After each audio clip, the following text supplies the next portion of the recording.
Punjabi radio USA ਸੁਣ ਰਹੇ ਸਾਰੇ ਹੀ ਮਾਣਯੋਗ ਅਤੇ ਸਤਿਕਾਰਤ ਸਰੋਤਿਆਂ ਨੂੰ ਬਹੁਤ ਹੀ ਪਿਆਰ ਸਤਿਕਾਰ ਸਹਿਤ ਦੋਨੋਂ ਹੱਥ ਜੋੜ ਕੇ ਨਿੱਘੀ ਜਿਹੀ ਸਤਿ ਸ੍ਰੀ ਅਕਾਲ ਸਭ ਨੂੰ ਜੀਆਂ ਨੂੰ ਆਖਦੇ ਹਾਂ। ਸੋ ਤੇ ਪ੍ਰੋਗਰਾਮ ਖਬਰ ਤੇ ਨਜ਼ਰ ਦੇ ਵਿੱਚ ਆਪ ਸਭ ਦਾ ਨਿੱਘਾ ਸਵਾਗਤ ਹੈ। ਆਪਣੇ ਨਾਲ ਇਸ ਟਾਈਮ ਪ੍ਰੋਗਰਾਮ ਦੇ ਵਿੱਚ ਜੁੜ ਚੁੱਕੇ ਨੇ ਬਲਤੇਜ ਪੰਨੂ ਜੀ ਪਟਿਆਲਾ ਸਟੂਡੀਓਜ਼ ਤੋਂ। ਬਲਤੇਜ ਪੰਨੂ ਜੀ ਨਿੱਘੀ ਜੀ ਆਇਆਂ ਨੂੰ ਪਿਆਰ ਭਰੀ ਸਤਿ ਸ੍ਰੀ ਅਕਾਲ। ਸਤਿ ਸ਼੍ਰੀ ਅਕਾਲ ਜੀ, ਧੰਨਵਾਦ ਜੀ, ਬਹੁਤ ਮਿਹਰਬਾਨੀ। ਸਾਡੇ ਅੱਜ ਦੇ ਪ੍ਰੋਗਰਾਮ ਖਬਰ ਤੇ ਨਜ਼ਰ ਨੂੰ ਸਪਾਂਸਰ ਕਰਦੇ ਨੇ ਖਾਲਸਾ ਇੰਸ਼ੋਰੈਂਸ ਏਜੰਸੀ ਵਾਲੇ, ਜਿਨ੍ਹਾਂ ਦੇ ਕੋਲੋਂ ਤੁਸੀਂ ਹਰ ਇੱਕ ਤਰੀਕੇ ਦੀ ਇੰਸ਼ੋਰੈਂਸ ਕਰਵਾ ਸਕਦੇ ਹੋ। Commercial, life, auto, home, worker ਕੌਮ, ਕਿਸੇ ਵੀ ਤਰੀਕੇ ਦੀ ਇੰਸ਼ੋਰੈਂਸ ਲਈ ਕਾਲ 408 272 2500। ਨਾਲ ਹੀ Gurdeep Singh Birdi Clovis, Satnam Singh Shergill Selma, Bahadar Singh Gill Fowler, Ishanjeet Singh Kaloti Yuba City, Sukhwinder Singh Jasvir Kaur Fremont, Sarabjit Singh Shokar Turlock, Lali Sidhu Bakersfield, Avtar Singh Ranjit Kaur Sidhu Bakersfield, Jagtar Singh Anandpuri Fremont. ਇਹਨਾਂ ਸਾਰਿਆਂ ਦਾ ਬਹੁਤ ਬਹੁਤ ਧੰਨਵਾਦ। ਜੇਕਰ ਤੁਸੀਂ ਜਾਂ ਕੋਈ ਹੋਰ ਕਾਰੋਬਾਰ ਇਸ ਪ੍ਰੋਗਰਾਮ ਨੂੰ ਸਪਾਂਸਰ ਕਰਨਾ ਚਾਹੁੰਦੇ ਹੋ, ਸੰਪਰਕ ਕਰੋ 408 722 7698 ਦੇ ਉੱਤੇ। ਗੱਲਬਾਤ ਦਾ ਸਿਲਸਿਲਾ ਬਲਤੇਜ ਪੰਨੂ ਜੀ ਸ਼ੁਰੂ ਕਰਦੇ ਹਾਂ। ਕਹਿੰਦੇ ਨਕਲੀ DSP ਅਸਲੀ ਗਨਮੈਨਾਂ ਦੇ ਨਾਲ ਅੜਿੱਕੇ ਆਇਆ। ਉਹਦੀ ਕੁਛ ਨਵਾਂ ਜਿਹੜਾ ਵੀ ਉਹ ਹੁੰਦਾ ਹੀ ਰਹਿੰਦਾ, ਔਰ ਕਈ ਵਾਰੀ ਕੁਝ ਚੀਜ਼ਾਂ ਜਿਹੜੀਆਂ ਨੇ ਉਹ ਹੈਰਾਨਗੀ ਦੇ ਵਿੱਚ ਜਿਹੜਾ ਵੀ ਉਹ ਪਾ ਜਾਂਦੀਆਂ ਨੇ ਵੀ ਇਹ ਕਿਵੇਂ ਜਿਹੜਾ ਹੋ ਗਿਆ। ਪਰ ਇਹ ਇੱਥੇ ਪੋਸੀਬਲ ਹੈ ਜੀ, ਸਭ ਕੁਝ ਜਿਹੜਾ ਵੀ ਉਹ ਪੋਸੀਬਲ ਹੈ। ਇੱਕ ਪੰਜਾਬ ਪੁਲਿਸ ਦੇ ਵਿੱਚ ਲਗਾਤਾਰ 2 ਸਾਲ ਤੋਂ DSP ਵਜੋਂ ਵਿਚਰ ਰਿਹਾ ਜਿਹੜਾ ਬੰਦਾ ਸੀਗਾ, ਨਕਲੀ ਉਹ ਸੀਗਾ, ਔਰ ਉਹਨੇ ਸਵਾਲੀਆ ਚਿੰਨ੍ਹ ਜਿਹੜੇ ਆ ਉਹ ਪੂਰੀ ਪੁਲਿਸ ਫੋਰਸ ਤੇ ਉਹਦੀ ਕਾਰਗੁਜ਼ਾਰੀ ਦੇ ਉੱਤੇ ਲਾਤੇ ਆ। ਜਲੰਧਰ ਦੀ ਜਿਹੜੀ ਪੁਲਿਸ ਹੈ ਉਹਨੇ ਡਿਸਟ੍ਰਿਕਟ ਦੇ ਵਿੱਚ ਸਰਗਰਮ ਰਿਹਾ ਮੋਹਿਤ ਅਰੋੜਾ ਨਾਂ ਦਾ ਬੰਦਾ ਹੁਣ ਰੋਪੜ ਦੀ ਪੁਲਿਸ ਨੇ ਕਾਬੂ ਕੀਤਾ। DSP ਪੱਧਰ ਦੇ ਪੁਲਿਸ ਅਫਸਰ ਦੇ ਵੱਲੋਂ ਕੀਤੀ ਗਈ ਜਿਹੜੀ ਤਫਤੀਸ਼ ਆ ਉਹਦੇ ਵਿੱਚ ਬੜੇ ਖੁਲਾਸੇ ਜਿਹੜੇ ਆ ਜੀ ਉਹ ਕੀਤੇ ਗਏ ਆ, ਔਰ ਇਹ ਕਿਹਾ ਜਾ ਰਿਹਾ ਕਿ ਪੰਜਾਬ ਪੁਲਿਸ ਦੇ ਵਿੱਚ ਸਰਗਰਮ ਰਿਹਾ ਇਹ ਬੰਦਾ ਸਬ ਇੰਸਪੈਕਟਰ ਰੈਂਕ ਦੀ ਇੱਕ ਜਿਹੜੀ ਮਹਿਲਾ ਸੀ ਉਹਦੇ ਨਾਲ ਵਿਆਹ ਕਰਾਉਣ ਦੇ ਵਿੱਚ ਵੀ ਕਾਮਯਾਬ ਹੋ ਗਿਆ ਵੀ ਮੈਂ DSP ਹਾਂ, ਤੂੰ ਇੰਸਪੈਕਟਰ ਹੈ। ਔਰ ਜਿਹੜੀ ਇਨਵੈਸਟੀਗੇਸ਼ਨ ਹੋਈ ਉਹਦੇ ਵਿੱਚ ਇਹ ਸਾਹਮਣੇ ਆਈ ਕਿ ਮੋਹਿਤ ਅਰੋੜਾ ਨਾਂ ਦਾ ਇਹ ਬੰਦਾ ਅਸਲ ਦੇ ਵਿੱਚ ਅੰਮ੍ਰਿਤਸਰ ਦਾ ਰਹਿਣ ਵਾਲਾ ਹੈ ਤੇ ਪੁਲਿਸ ਨੂੰ ਇਹਨੇ ਆਪਣਾ ਨਾਮ ਵਿਕਰਮਜੀਤ ਸਿੰਘ ਮਾਨ ਦੱਸਿਆ। ਔਰ ਸਭ ਤੋਂ ਵੱਡੀ ਹੈਰਾਨੀ ਵਾਲੀ ਗੱਲ ਇਹ ਆ ਕਿ ਨਕਲੀ DSP ਨੂੰ ਪੰਜਾਬ ਪੁਲਿਸ ਨੇ ਇੱਕ ਟਾਈਮ 2 ਗਨਮੈਨ ਵੀ ਜਿਹੜੇ ਉਹ ਦਿੱਤੇ ਹੋਏ ਸੀਗੇ, ਔਰ ਇੱਕ ਜਿਹੜੀ ਫੋਟੋ ਮੂਹਰੇ ਚੱਲ ਰਹੀ ਆ ਉਹ ਜਿਹੜੇ ਉਹਦੇ ਗਨਮੈਨ ਨੇ ਉਹਨਾਂ ਦੇ ਨਾਲ ਨਾਕਾ ਲਾ ਕੇ ਖੜਾ ਹੋਇਆ ਜਿਹੜਾ ਜੀ ਇੱਕ ਜਗ੍ਹਾ ਦੇ ਉੱਤੇ, ਔਰ ਹੈ ਉਹ ਨਕਲੀ। ਪੰਜਾਬ ਪੁਲਿਸ ਦੇ ਜਿਹੜੇ ਮੁਖੀ ਨੇ ਉਹਨੇ ਇਹਦੇ ਜਿਹੜੇ ਨਕਲੀ DSP ਆ ਉਹਦੇ ਕਾਬੂ ਕੀਤੇ ਜਾਣ ਦੀ ਪੁਸ਼ਟੀ ਜਿਹੜੀ ਆ ਜੀ ਉਹ ਕੀਤੀ ਆ। ਇਹ ਵੀ ਕਿਹਾ ਕਿ ਇਸ ਬੰਦੇ ਨੂੰ ਸ਼ਾਇਦ ਆ ਮਦਦ ਕਰਨ ਦੇ ਵਿੱਚ ਪੁਲਿਸ ਅਫਸਰਾਂ ਜਾਂ ਮੁਲਾਜ਼ਮਾਂ ਦੇ ਵੱਲੋਂ ਕੋਈ ਭੂਮਿਕਾ ਨਿਭਾਈ ਗਈ ਆ। ਇਹਦੇ ਜਿਹੜੀ ਆ ਜੀ ਉਹ ਇਹਦੀ ਇਨਵੈਸਟੀਗੇਸ਼ਨ ਹੋ ਰਹੀ ਆ। ਜਲੰਧਰ ਦੇ ਵਿੱਚ ਤੈਨਾਤ DSP ਰੈਂਕ ਦੇ 2 ਅਫਸਰਾਂ ਤੇ ਇੱਕ ਇੰਸਪੈਕਟਰ ਦੀ ਸ਼ੱਕੀ ਭੂਮਿਕਾ ਇਸ ਮਾਮਲੇ ਦੇ ਵਿੱਚ ਜਿਹੜੀ ਆ ਉਹ ਸਾਹਮਣੇ ਆਈ ਆ, ਔਰ ਜਿਹੜਾ ਜੀ ਇਹ ਕਿਹਾ ਜਾ ਰਿਹਾ ਕਿ ਇਹਨਾਂ ਦੋਹਾਂ DSP ਤੇ ਇੰਸਪੈਕਟਰ ਜਿਹੜਾ ਸੀਗਾ ਇਹਨੂੰ ਮੋਹਿਤ ਅਰੋੜਾ ਦੀ ਅਸਲੀਅਤ ਦਾ ਪਤਾ ਸੀਗਾ। ਇਹਨਾਂ ਨੇ ਜਾਣ ਬੁੱਝ ਕੇ ਇਹਦੇ ਉੱਤੇ ਪਰਦਾ ਜਿਹੜਾ ਸੀ ਉਹ ਪਾਈ ਰੱਖਿਆ ਔਰ ਇਹਦੀ ਮਦਦ ਵੀ ਕੀਤੀ। ਮੋਹਿਤ ਅਰੋੜਾ ਦੇ ਵੱਲੋਂ ਇੱਕ DSP ਦੀਆਂ ਮੋਟੀਆਂ ਵਗਾਰਾਂ ਵੀ ਝੱਲੀਆਂ ਜਾਂਦੀਆਂ ਸੀਗੀਆਂ, ਔਰ ਇਹ ਵੀ ਪਤਾ ਲੱਗਾ ਕਿ ਜਲੰਧਰ ਦੇ ਤੈਨਾਤ DSP ਦੇ ਵੱਲੋਂ ਅਕਸਰ ਮੋਹਿਤ ਅਰੋੜਾ ਤੋਂ ਮਹਿੰਗੀ ਸ਼ਰਾਬ ਤੇ ਹੋਰ ਤੋਹਫੇ ਜਿਹੜੇ ਉਹ ਲਏ ਜਾਂਦੇ ਸੀਗੇ। ਪੁਲਿਸ ਅਧਿਕਾਰੀ ਇਹ ਵੀ ਕਹਿੰਦੇ ਆ ਕਿ ਇਹਦੇ ਪੁਲਿਸ ਅਫਸਰ ਹੋਣ ਦਾ ਸ਼ੱਕ ਉਹਦੀ ਸਬ ਇੰਸਪੈਕਟਰ ਪਤਨੀ ਨੂੰ ਉਸ ਵੇਲੇ ਪਿਆ ਕਿ ਨਾ ਤਾਂ ਉਹ ਦਫ਼ਤਰ ਜਾਂਦਾ ਆ, ਨਾ ਕੋਈ ਜਿਹੜਾ ਦੀ ਉਹ ਕੰਮ ਕਰਦਾ ਹੈ, ਜਿਹਦੇ ਕਰਕੇ ਉੱਥੋਂ ਜਿਹੜਾ ਦੀ ਉਹ ਸ਼ੱਕ ਪਿਆ ਤੇ ਉਸ ਤੋਂ ਬਾਅਦ ਇਹ ਅੱਗੇ ਤੋਂ ਅੱਗੇ ਇਨਵੈਸਟੀਗੇਸ਼ਨ ਦੇ ਵਿੱਚ ਅੜਿੱਕੇ ਆ ਗਏ। ਜੀ ਜੀ। ਤੇ ਜਿੱਦਾਂ ਪੰਨੂ ਜੀ ਤੁਸੀਂ ਕਹਿ ਰਹੇ ਆ ਵੀ ਇੱਦਾਂ ਦੇ ਹੋਰ ਵੀ ਕਈ ਹੋ ਸਕਦੇ ਆ, ਤੇ ਹੁਣ ਗਾਂ ਕੋਈ ਇੱਦਾਂ ਦੀ ਇਨਵੈਸਟੀਗੇਸ਼ਨ ਕੀਤੀ ਜਾਊਗੀ ਵੀ ਜਿਹੜੇ ਐਕਚੁਅਲ 'ਚ ਗਨਮੈਨ ਦਿੱਤੇ ਹੋਏ ਆ ਜਿਹੜੇ ਲੋਕਾਂ ਨੂੰ ਵੀ ਉਹ ਅਸਲ ਦੇ ਵਿੱਚ ਹੱਕਦਾਰ ਵੀ ਨੇ ਕਿ ਇੱਦਾਂ ਮੋਹਿਤ ਅਰੋੜਾ ਵਰਗੇ ਹੀ ਹੋਣਗੇ। ਗਨਮੈਨ ਤਾਂ ਇੱਥੇ ਕਈ ਇੱਥੇ ਬਾਹਰੋਂ ਰੇਡੀਓ ਵਾਲੇ ਆ ਕੇ ਵੀ ਲਈ ਫਿਰਦੇ ਆ ਜੀ। ਉਹ ਕਿਹੜਾ ਉਹਨਾਂ ਨੂੰ ਜਿਹੜੇ ਗਨਮੈਨ ਦਿੱਤੇ ਜਾਂਦੇ ਆ ਜਿਹੜਾ ਕਾਗਜ਼ਾਂ ਪੱਤਰਾਂ 'ਚ ਦਿੱਤੇ ਜਾਂਦੇ ਆ, ਉਹ ਕਾਗਜ਼ਾਂ ਪੱਤਰਾਂ ਤੋਂ ਬਾਹਰ ਹੀ ਦਿੱਤੇ ਜਾਂਦੇ ਆ ਜੀ। ਜਿਹਦੇ ਨਾਲ ETCT ਹੈਗੀ ਆ ਉਹ ਉੱਥੋਂ ਜਿਹੜੇ ਜੀ ਇਹੋ ਜਿਹੇ ਗਨਮੈਨ ਜਿਹੜੇ ਉਹ ਲੈਂਦਾ। ਜਾਂ ਤਾਂ ਇਦਾਂ ਕਰਨਾ ਚਾਹੀਦਾ ਜੀ, ਪੁਲਿਸ ਜਿਹੜੀ ਆ ਉਹ ਇਹੋ ਜਿਹੇ ਨਕਲੀ ਕੁਛ ਰੱਖ ਲੇ, ਜਦੋਂ ਇਹੋ ਜਿਹੇ ਨਕਲੀ ਬੰਦੇ ਆਉਂਦੇ ਉਹਨਾਂ ਨੂੰ ਨਕਲੀ ਜਿਹੇ ਗਨਮੈਨ ਦੇ ਦਿਆ ਕਰੇ, ਸਭ ਚੱਲੀ ਜਾਂਦਾ ਜੀ। ਪੁਲਿਸ ਦੇ ਵਿੱਚ DSP ਦੇ ਅਹੁਦੇ ਦੇ ਉੱਤੇ ਬੰਦਾ ਇੰਨੀ ਦੇਰ ਰਿਹਾ ਹੋਵੇ ਸਹੀ ਤੇ ਗੱਲ। ਕਿਸੇ ਨੇ ਜਾਣਬੀਣ ਹੀ ਨਾ ਕੀਤੀ ਕਿ ਉਹਨੂੰ ਗਨਮੈਨ ਜਿਹੜੇ ਦਿੱਤੇ ਜਾ ਰਹੇ ਆ ਉਹ ਬੰਦਾ ਹੈਗਾ ਵੀ ਆ ਫੋਰਸ ਦੇ ਵਿੱਚ ਕਿ ਨਹੀਂ। ਦੇਖੋ ਵਿਆਹ ਵੀ ਕਰਾ ਗਿਆ ਤੇ ਅਗਲੇ ਪਤਾ ਨਹੀਂ ਵਿਆਹ ਵਾਲੇ ਵੀ ਜਿਹੜੇ ਬੈਕਗਰਾਊਂਡ ਚੈੱਕ ਕਿੱਦਾਂ ਦੀ ਕੀਤੀ ਹੋਣੀ ਉਹਨਾਂ ਨੇ। ਅਗਲੀ ਜਿਹੜੀ ਗੱਲ ਕਰਦੇ ਆ, ਘੁਬਾਇਆ ਹੋਣਾ ਦੀਆਂ ਪਾਈਆਂ ਫੋਟੋਆਂ ਦੀ ਕਾਫੀ ਖਿੱਲੀ ਉੱਡ ਰਹੀ ਹੈ, ਕਹਿੰਦੇ ਸਰਦੀਆਂ ਵਾਲੀ ਪਾ ਛੱਡੀਆਂ ਫੋਟੋਆਂ। ਥੋੜੀ ਐਕਚੁਅਲੀ ਸੋਸ਼ਲ ਮੀਡੀਆ ਜਿਹੜਾ ਜੀ ਉਹ ਇੱਕ ਜ਼ਰੂਰਤ ਹੈ ਹਰ ਸਿਆਸੀ ਪਾਰਟੀ ਦੀ, ਹਰ ਸਿਆਸੀ ਆਗੂ ਦੀ, ਉਮੀਦਵਾਰ ਦੀ, ਕਿਉਂਕਿ ਉਹਦੇ ਤੋਂ ਬਿਨਾਂ ਹੁਣ ਗੱਲ ਨਹੀਂ ਬਣਦੀ। ਚਾਹੇ ਕੋਈ ਕੁਛ ਕਹੀ ਜਾਏ ਇਹਦੇ ਸੋਸ਼ਲ ਮੀਡੀਆ ਦੇ ਬਾਰੇ ਦੇ ਵਿੱਚ, ਹਰ ਜਿਹੜਾ ਉਮੀਦਵਾਰ ਹੈ ਉਹਨੇ ਆਪਣਾ ਅਕਾਊਂਟ ਜਿਹੜਾ ਜੀ ਉਹ ਖੜਾ ਕੀਤਾ ਹੋਇਆ, ਔਰ ਉਹਦੇ ਉੱਤੇ ਝੱਟ ਦੇਣੀ ਉਹ ਆਪਣੀ ਸਰਗਰਮੀ ਜਿਹੜੀ ਆ ਅਗਲੇ ਦਿਨ ਅਖਬਾਰਾਂ ਦੀ ਇੰਤਜ਼ਾਰ ਕੀਤੇ ਤੋਂ ਬਿਨਾਂ ਪਾ ਦਿੰਦਾ, ਤੇ ਹੇਠਾਂ ਆਉਂਦੇ ਜਿਹੜੇ ਕਮੈਂਟਸ ਨੇ ਉਹਨਾਂ ਦੇ ਆਪਣੇ ਬੰਦਿਆਂ ਦੇ, ਉਹਦੇ ਤੋਂ ਫਿਰ ਉਹ ਖੁਸ਼ ਜਿਹੜਾ ਹੁੰਦੇ ਆ ਕਿ ਚੰਗੇ ਕਮੈਂਟ ਜਿਹੜੇ ਆ ਜੀ ਉਹ ਆ ਰਹੇ ਆ। ਪਰ ਇਹ ਹਮੇਸ਼ਾ ਚੰਗਾ ਨਹੀਂ ਹੁੰਦਾ, ਕਈ ਵਾਰੀ ਉਲਟ ਵੀ ਜਿਹੜਾ ਜੀ ਹੋ ਜਾਂਦਾ।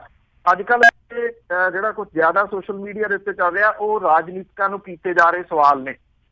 ਉਸ ਮਾਮਲੇ ਦੇ ਵਿੱਚ ਵੀ ਇੱਕ ਤੁਸੀਂ ਕਹਿ ਲਓ ਇੱਕ ਮੁਹਿੰਮ ਜਿਹੜੀ ਆ ਉਹ ਇੱਕ ਕਿਸਮ ਦੀ ਚੱਲ ਰਹੀ ਹੈ ਵੀ ਜਿਹੜੇ ਨੌਜਵਾਨ ਨੇ ਉਹ ਸਵਾਲ ਕਰ ਰਹੇ ਆ। ਇਹ ਇੱਕ ਚੰਗੀ ਜਿਹੜੀ ਦੀ ਸ਼ੁਰੂਆਤ ਹੈ। ਪੰਜਾਬ ਦੇ ਵਿੱਚ ਚਿਰੋਕਣੀ ਉਡੀਕੀ ਜਾ ਰਹੀ ਜਿਹੜੀ ਸ਼ੁਰੂਆਤ ਕਹੀ ਜਾ ਸਕਦੀ ਹੈ। ਵੱਖ ਵੱਖ ਨੇਤਾ ਇਹਦੇ ਵਿੱਚ ਜਿਹੜੇ ਵੀ ਉਹ ਫਸਦੇ ਨਜ਼ਰ ਆ ਰਹੇ ਆ। ਪਰ ਦੂਜੇ ਪਾਸੇ ਇਹ ਕੁਝ ਚੀਜ਼ਾਂ ਹੁੰਦੀਆਂ ਨੇ ਜੀ, ਇਹ ਬਾਅਦ ਦੇ ਵਿੱਚ ਕਹਿੰਦੇ ਅਸੀਂ ਤਾਂ ਪੇਜ ਚਲਾਉਂਦੇ ਨਹੀਂ, ਔਰ ਪੇਜ ਕੋਈ ਹੋਰ ਜਿਹੜਾ ਚਲਾਉਂਦਾ। ਇਸੇ ਤਰੀਕੇ ਦੇ ਨਾਲ ਦਵਿੰਦਰ ਘੁਬਾਇਆ ਜਿਹੜਾ MLA ਆ, ਉਹ ਆਪਣੇ ਪਿਤਾ ਦੇ ਹੱਕ ਦੇ ਵਿੱਚ ਜਿਹੜਾ ਜੀ ਉਹ ਪ੍ਰਚਾਰ ਕਰ ਰਿਹਾ, ਔਰ ਉਹਨੇ ਕੁਝ ਫੋਟੋਆਂ ਜਿਹੜੀਆਂ ਸੀ ਉਹ ਪਾ ਦਿੱਤੀਆਂ, ਔਰ ਇਹ ਕਿਹਾ ਜੀ ਕਿ ਅੱਜ ਦੀ ਇਕੱਠ ਦੀ ਫੋਟੋਆਂ ਨੇ ਫਾਜ਼ਿਲਕਾ ਦੀਆਂ। ਔਰ ਥੱਲੇ ਜਦੋਂ ਉਹਦੇ ਜਿਹੜਾ ਜੀ ਇੰਨਾ ਕੁਛ ਆਉਣਾ ਸ਼ੁਰੂ ਹੋ ਗਿਆ, ਲੋਕ ਲਿਖਣ ਲੱਗ ਗਏ ਵੀ ਕਿ ਨਕਲ ਮਾਰਨ ਦੇ ਵਾਸਤੇ ਤਾਂ ਅਕਲ ਚਾਹੀਦੀ ਆ, ਅਕਲ ਕਰਨੀ ਚਾਹੀਦੀ ਸੀ ਨਕਲ ਮਾਰਨ ਤੋਂ ਪਹਿਲਾਂ। ਕਿਉਂਕਿ ਜਿਹੜੇ ਇਹਦੇ ਵਿੱਚ ਲੋਕ ਸ਼ਾਮਲ ਨੇ ਉਹਨਾਂ ਨੇ ਸਵੈਟਰਾਂ ਕੋਟੀਆਂ ਜਿਹੜੀਆਂ ਪਾਈਆਂ ਹੋਈਆਂ ਨੇ, ਔਰ ਕਿਉਂਕਿ 39-40 ਤਾਪਮਾਨ ਹੈ, ਇਹ ਲੋਕ ਇਹ ਕਹਿ ਰਹੇ ਆ ਕਿ ਇੰਨੇ ਤਾਪਮਾਨ ਦੇ ਵਿੱਚ ਪਹਿਲਾ ਸੂਬਾ ਵੇਖਿਆ, ਸ਼ਾਇਦ ਗਰਮੀ ਨੂੰ ਕੱਟਣ ਦੇ ਵਾਸਤੇ ਗਰਮ ਕੱਪੜੇ ਪਾਏ ਉਹਨਾਂ ਨੇ, ਜਿਹੜੇ ਸਵੈਟਰ ਪਾ ਕੇ ਲੋਕ ਇਸ ਰੈਲੀ ਦੇ ਵਿੱਚ ਜਿਹੜਾ ਜੀ ਉਹ ਸ਼ਾਮਲ ਹੋਇਆ। ਕਿਸੇ ਨੇ ਵੀ ਲਿਖਿਆ ਕਿ ਇੱਕ ਜ਼ਿੰਮੇਵਾਰ ਜਿਹੜਾ ਵਿਧਾਇਕ ਆ ਉਹਨੂੰ ਲੋਕਾਂ ਨੂੰ ਭਰਮਾਉਣ ਦੇ ਵਾਸਤੇ ਗਲਤ ਫੋਟੋਆਂ ਨਹੀਂ ਸੀ ਪਾਉਣੀਆਂ ਚਾਹੀਦੀਆਂ। ਔਰ ਹੇਠਾਂ ਜਿਹੜੀ ਇੱਕ ਭਾਸ਼ਾ ਕੁਛ ਨਕਲੀ ਜਿਹੜੇ IDs ਵਾਲੇ ਬੈਠੇ ਆ ਉਹ ਵਰਤਦੇ ਹੁੰਦੇ, ਉਹ ਵੀ ਉੱਥੇ ਵਾਹਵਾ ਜਿਹੜੀ ਆ ਜੀ ਉਹ ਵਰਤੀ ਗਈ ਆ ਹੇਠਾਂ। ਜਿਹੜਾ ਦਵਿੰਦਰ ਸਿੰਘ ਘੁਬਾਇਆ ਉਹਨੇ ਜਿਹੜਾ ਜੀ ਇਹ ਕਿਹਾ ਕਿ ਮੈਂ ਆਪਣਾ ਫੇਸਬੁੱਕ ਅਕਾਊਂਟ ਨਹੀਂ ਚਲਾਉਂਦਾ, ਹੋਰ ਮੁੰਡੇ ਚਲਾ ਰਹੇ ਆ, ਮੈਂ ਉਹਨਾਂ ਨੂੰ ਪੁੱਛ ਕੇ ਦੱਸੂਗਾ ਕਿ ਕਿਹੜੀ ਫੋਟੋ ਉਹਨਾਂ ਨੇ ਕਦੋਂ ਜਿਹੜੀ ਆ ਉਹ ਪਾਈ ਹੈ। ਕਿਉਂ ਆ ਜੀ ਕਿ ਫੇਸਬੁੱਕ ਜਾਂ ਜਿਹੜਾ ਸੋਸ਼ਲ ਮੀਡੀਆ ਉਹਦੇ ਉੱਤੇ ਹੋਣਾ ਇੱਕ ਗੱਲ ਹੈ, ਪਰ ਉਹਨੂੰ ਪ੍ਰੋਪਰ ਤਰੀਕੇ ਦੇ ਨਾਲ ਜਿਹੜਾ ਵਰਤਣਾ ਉਹ ਇੱਕ ਬਿਲਕੁਲ ਡਿਫਰੈਂਟ ਗੱਲ ਹੈ। ਇਹ ਰਿਐਲਿਟੀ ਹੈ ਕਿ ਇਹਦੇ ਉੱਤੇ ਆ ਤਾਂ ਬਹੁਤੇ ਲੋਕ ਜਿਹੜਾ ਜੀ ਉਹ ਗਏ, ਪਰ ਉਹਨਾਂ ਨੂੰ ਇਹਦੀ ਵਰਤੋਂ ਤੇ ਦੁਰਵਰਤੋਂ ਜਿਹੜੀ ਆ ਜੀ ਉਹ ਕਿਵੇਂ ਹੋਣੀ ਆ, ਕਿਉਂਕਿ ਉਹ ਮਹਿਜ਼ ਪੇਜ ਬਣਾਉਣ ਤੱਕ ਸੀਮਤ ਹੈ, ਤੇ ਇਸ ਗੱਲ ਦੇ ਵਾਸਤੇ ਉਹ ਮੁੱਲ ਦੀਆਂ ਲਾਈਕਸ ਵਗੈਰਾ ਲਾ ਲੈਂਦੇ ਆ ਕਿ ਇੰਨੇ ਜਾਣੇ ਜਿਹੜਾ ਜੀ ਉਹ ਪੇਜ ਦੇ ਉੱਤੇ ਹੋ ਗਏ, ਤੇ ਫਿਰ ਉਹ ਸਮਝਦੇ ਆ ਕਿ ਜੋ ਪਾਈ ਜਾਣਗੇ ਉਹ ਸਾਰਾ ਕੁਝ ਐਕਸੈਪਟ ਹੋ ਜਾਣਾ। ਸੋਸ਼ਲ ਮੀਡੀਆ ਦੀ ਇੱਕ ਜਿਹੜੀ ਪੋਜ਼ਿਟਿਵ ਗੱਲ ਇਹ ਹੈ ਜੀ ਕਿ ਇੱਥੇ ਤੁਸੀਂ ਕੁਝ ਜੇ ਗਲਤ ਪੋਸਟ ਕਰਦੇ ਹੋ ਤੇ ਲੋਕ ਕੁਝ ਮਿੰਟਾਂ ਦੇ ਵਿੱਚ ਨਿਤਾਰ ਕੇ ਐਨ ਸਾਹਮਣੇ ਜਿਹੜਾ ਜੀ ਉਹ ਰੱਖ ਦਿੰਦੇ ਆ ਵੀ ਆਹ ਚੀਜ਼ ਗਲਤ ਹੈ। ਬਿਲਕੁਲ ਜੀ, ਦੁੱਧ ਦਾ ਦੁੱਧ ਪਾਣੀ ਦਾ ਪਾਣੀ ਹੋ ਜਾਂਦਾ। ਜੇ ਕੋਈ ਚੰਗਾ ਆ ਤਾਂ ਹੀ ਜਿਹੜਾ ਸੋਸ਼ਲ ਮੀਡੀਆ ਉੱਤੇ ਗਾਂਹ ਨਿਕਲਦਾ, ਨਹੀਂ ਤਾਂ ਲੋਕੀ ਪਛਾਣ ਲੈਂਦੇ ਆ। ਅਗਲੀ ਗੱਲ ਕਰੀਏ, ਕੇਰਲਾ ਦੇ ਵਿੱਚੋਂ ਗ੍ਰਿਫਤਾਰ ਕੀਤੇ ਗਏ ਜਿਹੜੇ ਪੰਜਾਬ ਪੁਲਿਸ ਵਾਲੇ ਆ ਉਹਨਾਂ ਨੂੰ ਕਹਿੰਦੇ ਲੈ ਕੇ ਆਉਣਗੇ ਹੁਣ ਵਾਪਸ। ਕੱਲ੍ਹ ਗ੍ਰਿਫਤਾਰੀ ਜਿਹੜੀ ਉਹਨਾਂ ਨੇ ਉੱਥੇ ਪਾਈ ਸੀ, ਜਹਾਜ਼ 'ਤੇ ਆਉਣਗੇ ਕਿ ਟ੍ਰੇਨ 'ਤੇ? ਜਹਾਜ਼ 'ਤੇ ਹੀ ਲਿਆਉਣਗੇ ਜੀ, ਲੱਗਦਾ ਇਹੋ ਜਿਹਾ। ਐਸਾ ਬਥੇਰਾ ਹੈਗਾ ਜੀ, ਜਹਾਜ਼ ਦੀਆਂ ਟਿਕਟਾਂ ਕਿਤੇ ਕਿੰਨੀਆਂ ਕੁੜੀਆਂ। ਤੇ ਜਿਹੜਾ ਇਹ ਫੜੇ ਗਏ ਨੇ ਜਿਹੜੇ ਦੋਨੋਂ ਕੇਰਲਾ ਤੋਂ, ਸਵਾਲ ਇਹਦੇ ਵਿੱਚ ਨਾ ਜੀ ਇੱਕ ਵੱਡਾ ਜਿਹੜਾ ਜੁੜਦਾ ਕਿ ਕਿਉਂਕਿ ਕੇਰਲਾ ਜਿਹੜਾ ਆ ਉਹ ਜਿਨ੍ਹਾਂ ਦੇ ਪੈਸੇ ਖੋਹੇ ਗਏ ਆ, ਇਹਨਾਂ ਦੇ ਪੈਸੇ ਲੁੱਟੇ ਗਏ ਆ, ਇਹ ਉਹਨਾਂ ਦਾ ਗੜ੍ਹ ਹੈ। ਇਹ ਬੜੀ ਇੰਟਰਸਟਿੰਗ ਜਿਹੜੀ ਦੀ ਉਹ ਗੱਲ ਹੈ। ਪਾਦਰੀ ਤੋਂ ਜਿਹੜਾ ਪੈਸਾ ਇਹ ਲੁੱਟਿਆ ਗਿਆ ਸੀਗਾ, ਲੁੱਟਿਆ ਇਸ ਕਰਕੇ ਕਿ ਇਹਦੇ ਵਿੱਚ ਡਾਕੇ ਦੀ ਧਾਰਾ ਜਿਹੜੀ ਆ ਉਹ ਜੋੜੀ ਗਈ ਆ।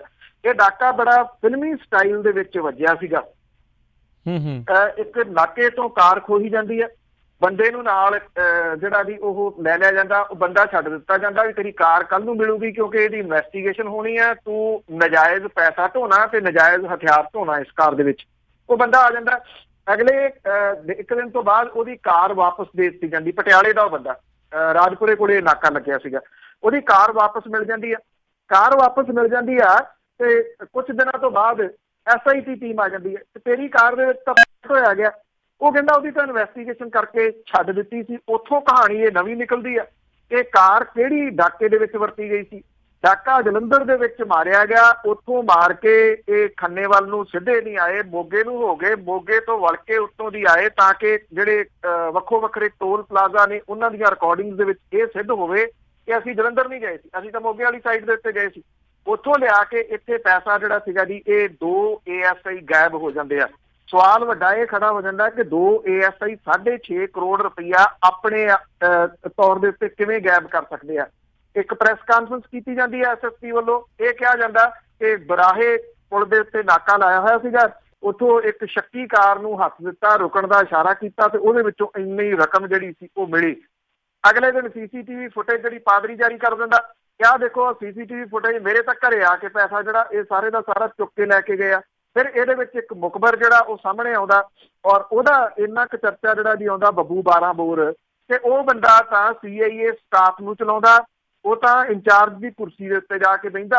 ਇਹ ਸਾਰੀਆਂ ਗੱਲਾਂ ਜਦੋਂ ਸਾਹਮਣੇ ਆਉਂਦੀਆਂ ਨੇ, ਪੁਲਿਸ ਦੀ ਰਜਵੀਂ ਕਿਰਕਰੀ ਹੁੰਦੀ ਹੈ ਤੇ ਹੁਣ ਡਾਕੇ ਯੋਜਨਾਬੱਧ ਤਰੀਕੇ ਦੇ ਨਾਲ ਜਿਹੜਾ ਜੀ ਉਹ ਪੁਲਿਸ ਮਾਰਨ ਲੱਗੀ ਆ ਔਰ ਇਹ ਉਹਦੀ ਪਕੜ ਤੋਂ ਬਾਹਰ ਹੋ ਜਾਂਦੇ ਆ। ਸਵਾਲ ਇਹ ਸੀਗਾ ਕਿ ਕੇਰਲਾ ਕੋਲੇ ਇਹਨਾਂ ਦੇ ਪਿੱਛੇ ਲੁਕਣ ਦਾ ਕਾਰਨ ਕੀ ਹੈ। ਇਹ ਪਤਾ ਨਹੀਂ ਹੁਣ ਇਹ ਜਿਹੜੀ ਇਨਵੈਸਟੀਗੇਸ਼ਨ ਦੇ ਵਿੱਚ ਸਾਹਮਣੇ ਆ ਸਕੂਗੀ ਗੱਲ ਜਾਂ ਨਹੀਂ। ਪੰਜਾਬ ਪੁਲਿਸ ਦੇ 2 ਭਗੌੜੇ ਥਾਣੇਦਾਰ ਜੋਗਿੰਦਰ ਸਿੰਘ ਤੇ ਰਾਜਪ੍ਰੀਤ ਨੂੰ ਕੋਚੀ ਜਿਹੜਾ ਕੇਰਲਾ ਦੇ ਵਿੱਚ ਆ, ਉੱਥੋਂ ਹਿਰਾਸਤ ਦੇ ਵਿੱਚ ਜਿਹੜਾ ਜੀ ਉਹ ਲਿਆ ਔਰ ਵਿਸ਼ੇਸ਼ ਜਾਂਚ ਟੀਮ ਜਿਹੜੀ ਆ ਉਹ ਖੁਦ ਜਿਹੜੇ ਇਹਦੇ ਇੰਚਾਰਜ ਨੇ IG ਪ੍ਰਵੀਨ ਕੁਮਾਰ ਸਿਨਹਾ, ਉਹਨਾਂ ਨੇ ਇਹ ਟੀਮ ਦੀ ਜਿਹੜੀ ਡਿਊਟੀ ਲਾਈ ਆ ਕਿ ਉਹ ਜਾ ਕੇ ਇਹਨਾਂ ਤੋਂ ਪੁੱਛਗਿੱਛ ਜਿਹੜੀ ਆ ਜੀ ਉਹ ਕਰਨਗੇ ਔਰ ਇਹਨਾਂ ਨੂੰ ਅੱਜ ਜਾਂ ਕੱਲ ਤੱਕ ਇੱਥੇ ਮੁਹਾਲੀ ਲਿਆਂਦੇ ਜਾਣ ਦੀ ਜਿਹੜੀ ਜੀ ਉਹ ਸੰਭਾਵਨਾ ਹੈ। ਬਾਈ ਏਅਰ ਲਿਆਂਦਾ ਜਾਊਗਾ।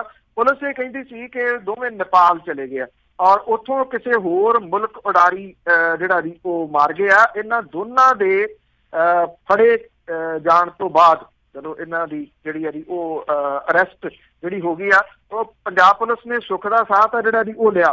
ਪਰ ਕਿਉਂਕਿ ਗੱਲ ਇੱਥੇ ਮੁੱਕਦੀ ਨਹੀਂ ਆ ਕਿ 2 ASI ਜਿਹੜੇ ਆ ਉਹ ਐਡਾ ਵੱਡਾ ਡਾਕਾ ਮਾਰ ਸਕਦੇ ਆ, ਕਿਉਂਕਿ ਇਹਦੇ ਪਿੱਛੇ ਨਾਮ ਵੱਡੇ ਅਫਸਰਾਂ ਦਾ ਵੀ ਬੋਲਦਾ। ਹੁਣ ਵੇਖਣਾ ਇਹ ਹੋਊਗਾ ਕਿ ਇਹ ਕੀ ਭੇਦ ਖੋਲਦੇ ਆ ਤੇ ਉਹ ਭੇਦ ਜਿਹੜੇ ਆ ਜੀ ਰਿਐਲਿਟੀ ਦੇ ਰੂਪ ਦੇ ਵਿੱਚ ਸਾਹਮਣੇ ਆਉਂਦੇ ਆ ਸਾਰੇ ਜਣੇ। ਜੀ, ਇਹ ਇੱਕ ਵੱਡੀ ਗੱਲ ਰਹੇਗੀ।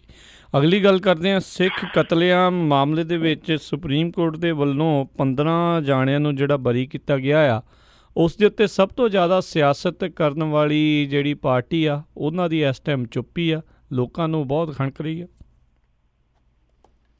ਸਾਰੇ ਹੀ ਚੁੱਪ ਜਿਹੜਾ ਜੀ ਉਹ ਕਰ ਗਏ। ਤੁਹਾਨੂੰ ਯਾਦ ਹੋਣਾ ਜਦੋਂ ਸੱਜਣ ਕੁਮਾਰ ਨੂੰ ਸਜ਼ਾ ਹੋਈ ਆ ਤੇ ਉਹਦਾ ਕਿੰਨਾ ਕੁ ਸਿਆਸੀ ਲਾਹਾ ਜਿਹੜਾ ਸੀ ਉਹ ਲੈਣ ਦਾ ਯਤਨ ਕੀਤਾ ਗਿਆ। ਇਹ ਕਿਹਾ ਗਿਆ ਕਿ ਅਸੀਂ ਇਹ ਸਜ਼ਾ ਕਰਵਾਈ ਆ, ਅਸੀਂ ਉਹ ਕਹਿੰਦੇ ਕਿ ਨਾ ਹੁੰਦੇ ਤੇ ਇਹ ਸਜ਼ਾ ਜਿਹੜੀ ਉਹ ਹੋਣੀ ਹੋਈ ਨਹੀਂ ਸੀਗੀ।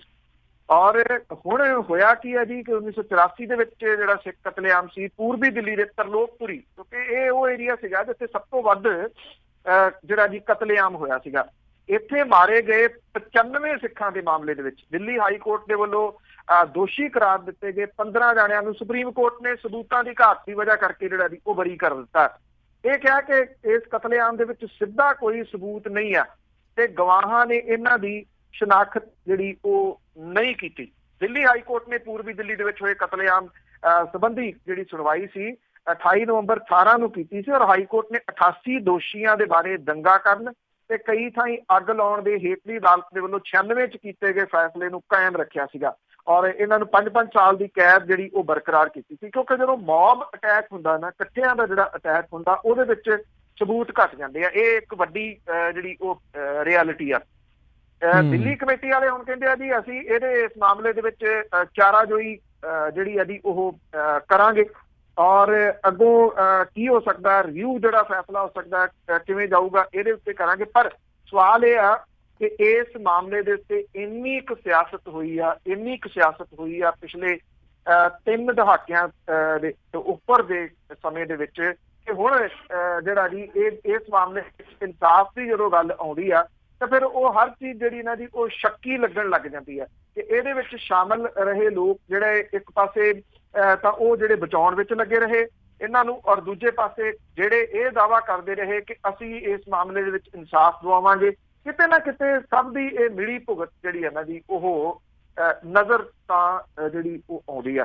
ਹੁਣ ਇਸ ਮਾਮਲੇ ਦੇ ਉੱਤੇ ਸਭ ਚੁੱਪ ਕਰ ਗਏ, ਕੋਈ ਨਹੀਂ ਬੋਲ ਰਿਹਾ। ਜਿਹੜਾ ਇਹ ਕਹਿੰਦੇ ਸੀ ਕਿ ਇਨਸਾਫ ਹੀ ਅਸੀਂ ਦਵਾਇਆ, ਉਹਨਾਂ ਦਾ ਇਸ ਮਾਮਲੇ ਦੇ ਉੱਤੇ ਕੋਈ ਪ੍ਰਤੀਕਰਮ ਨਹੀਂ ਆਇਆ। ਜੀ ਜੀ, ਅਗਲੀ ਗੱਲ ਕਰਦੇ ਹਾਂ। ਰਾਜਦੇਵ ਖਾਲਸਾ ਹੋਣਾ ਨੇ ਹੁਣ ਟਕਸਾਲੀ ਵੀ ਕਹਿੰਦੇ ਛੱਡ ਤੇ। ਰਾਜਦੇਵ ਸਿੰਘ ਖਾਲਸਾ ਹੋਰਾਂ ਦਾ ਵੀ ਜਿਹੜਾ ਜੀ ਉਹ ਪਤਾ ਨਹੀਂ ਲੱਗਦਾ ਕਿ ਉਹਨਾਂ ਨੇ ਕੀ ਜਿਹੜਾ ਜੀ ਉਹ ਕਰ ਦੇਣਾ। ਜਦੋਂ ਉਹ ਅਕਾਲੀ ਦਲ ਟਕਸਾਲੀ ਦੇ ਵਿੱਚ ਸ਼ਾਮਲ ਹੋਏ ਸੀਗੇ ਤੇ ਅਕਾਲੀ ਦਲ ਟਕਸਾਲੀ ਨੇ ਵੀ ਜਿਹੜਾ ਜੀ ਬੜਾ ਕੁਝ ਕਿਹਾ ਸੀਗਾ ਤੇ ਰਾਜਦੇਵ ਸਿੰਘ ਖਾਲਸਾ ਹੋਰਾਂ ਨੇ ਵੀ ਬਹੁਤ ਗੱਲਾਂ ਜਿਹੜੀਆਂ ਉਹ ਕੀਤੀਆਂ ਸੀ। ਉਹ ਰਾਸ਼ਟਰੀ ਸਿੱਖ ਸੰਗਤ ਦੇ ਵੀ ਪ੍ਰਧਾਨ ਇੱਕ ਵਾਰੀ ਬਣੇ ਸੀਗੇ, ਜੇ ਯਾਦ ਹੋਵੇ। ਅਸਲ ਦੇ ਵਿੱਚ ਰਾਜਦੇਵ ਸਿੰਘ ਖਾਲਸਾ ਹੋਰਾਂ ਦਾ 1999 ਚ ਸੂਤ ਲੱਗ ਗਿਆ ਸੀ ਇੱਕ ਵਾਰੀ। ਇਹ ਉਹ ਸਮਾਂ ਸੀਗਾ ਜਦੋਂ ਇੱਕ ਪਾਸੜ ਵੋਟਿੰਗ ਹੋਈ ਸੀਗੀ ਔਰ ਉਦੋਂ ਸਿਮਰਨਜੀਤ ਸਿੰਘ ਮਾਨ ਹੋਰਾਂ ਦੇ ਅਕਾਲੀ ਦਲ ਐੜਾ ਦੇ ਵੱਲੋਂ ਜਿਹੜੇ ਖੜੇ ਲੋਕ ਸੀਗੇ ਉਹ ਸਾਰੇ ਦੇ ਸਾਰੇ ਜਿੱਤ ਗਏ ਸੀ। ਉਹਨਾਂ ਦੇ ਵਿੱਚ ਰਾਜਦੇਵ ਸਿੰਘ ਖਾਲਸਾ ਵੀ ਇੱਕ ਹੈਗੇ ਸੀ। ਉਦੋਂ ਬਾਅਦ ਉਹ ਕਦੀ ਕਿਸੇ ਪਾਰਟੀ ਦੇ ਵਿੱਚ, ਕਦੀ ਕਿਸੇ ਪਾਰਟੀ ਦੇ ਵਿੱਚ, ਇੱਕ ਤੋਂ ਦੂਜੀ ਤੋਂ ਤੀਜੀ, ਕਿਤੇ ਨਾ ਕਿਤੇ ਜਿਹੜਾ ਵੀ ਉਹ ਸ਼ਾਮਲ ਹੁੰਦੇ ਰਹੇ। ਪਿਛਲੇ ਦਿਨੀ ਜਦੋਂ ਅਕਾਲੀ ਦਲ ਟਕਸਾਲੀ ਬਣਿਆ ਤੇ ਉਹ ਅਕਾਲੀ ਦਲ ਟਕਸਾਲੀ ਦੇ ਵਿੱਚ ਜਾ ਵੜੇ ਔਰ ਅਕਾਲੀ ਦਲ ਟਕਸਾਲੀ ਨੇ ਜਿਹੜਾ ਸੀਗਾ ਉਹ ਉਹਨਾਂ ਨੂੰ ਉਮੀਦਵਾਰ ਬਣਾਤਾ ਸੰਗਰੂਰ ਕੰਸਟੀਚੁਐਂਸੀ ਤੋਂ।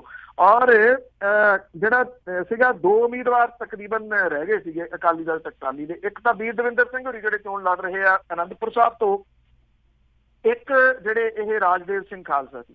ਹੁਣ ਜਿਹੜੇ ਰਾਜਦੇਵ ਸਿੰਘ ਖਾਲਸਾ ਸੀ, ਜਿਹੜਾ ਲਾਸਟ ਦਿਨ ਸੀਗਾ ਨਾਮਜ਼ਦਗੀ ਪੱਤਰ ਦਾਖਲ ਕਰਾਉਣ ਦਾ, ਉਦੋਂ ਉਹਨਾਂ ਨੇ ਇਹ ਕਾਗਜ਼ ਆਪਣੇ ਦਾਖਲ ਨਹੀਂ ਕਰਵਾਏ ਤੇ ਚੋੜ ਪਿੰਡ ਦੇ ਵਿੱਚੋਂ ਹਟ ਗਏ ਔਰ ਅਕਾਲੀ ਦਲ ਟਕਸਾਲੀ ਨੂੰ ਵੀ ਹੁਣ ਅਲਵਿਦਾ ਕਹਿ ਦਿੱਤਾ। ਪਰ ਤੁਸੀਂ ਇਹ ਦੇਖੋ ਕਿ ਨਾਲ ਦੀ ਨਾਲ ਉਹ ਭਾਰਤੀ ਲੋਕ ਸੇਵਾ ਦਲ ਜਿਹੜਾ ਬਣਿਆ ਉਹਦੇ ਵਿੱਚ ਸ਼ਾਮਲ ਹੋ ਗਏ ਔਰ ਭਾਰਤੀ ਲੋਕ ਸੇਵਾ ਦਲ ਵਾਲੇ ਉਹ ਉਹਨਾਂ ਨਾਲੋਂ ਅੱਗੋਂ ਤਿੱਖੇ ਆ ਜੀ। ਉਹਨਾਂ ਨੇ ਨਾਲ ਦੀ ਨਾਲ ਰਾਜਦੇਵ ਸਿੰਘ ਖਾਲਸਾ ਹੋਰਾਂ ਨੂੰ ਪੰਜਾਬ ਦਾ ਪ੍ਰਧਾਨ ਵੀ ਥਾਪਤਾ ਜੀ। ਇਹ ਅਜੀਬੋ ਗਰੀਬ ਜਿਹੜਾ ਚੱਲ ਰਿਹਾ ਨਾ ਜੀ ਪੰਜਾਬ ਦੇ ਵਿੱਚ, ਇਸ ਵਾਰੀ ਕੁਝ ਜ਼ਿਆਦਾ ਚੱਲ ਰਿਹਾ, ਲੋੜੋਂ ਵੱਧ ਜਿਹੜਾ ਜੀ ਚੱਲ ਰਿਹਾ। ਇੱਕ ਕੋਈ ਬੰਦਾ ਕਿਸੇ ਪਾਰਟੀ ਦੇ ਵਿੱਚ ਆਉਂਦਾ, ਉਹਦੇ ਸੰਬੰਧੀ ਪਾਰਟੀ ਪ੍ਰੈਸ ਕਾਨਫਰੰਸ ਕਰਦੀ ਆ ਤੇ ਨਾਲ ਦੀ ਨਾਲ ਇਹ ਵੀ ਕਹਿੰਦੀ ਆ ਵੀ ਸਾਡਾ ਫਲਾਨੀ ਜਗ੍ਹਾ ਤੋਂ ਉਮੀਦਵਾਰ ਵੀ ਹੋਊਗਾ।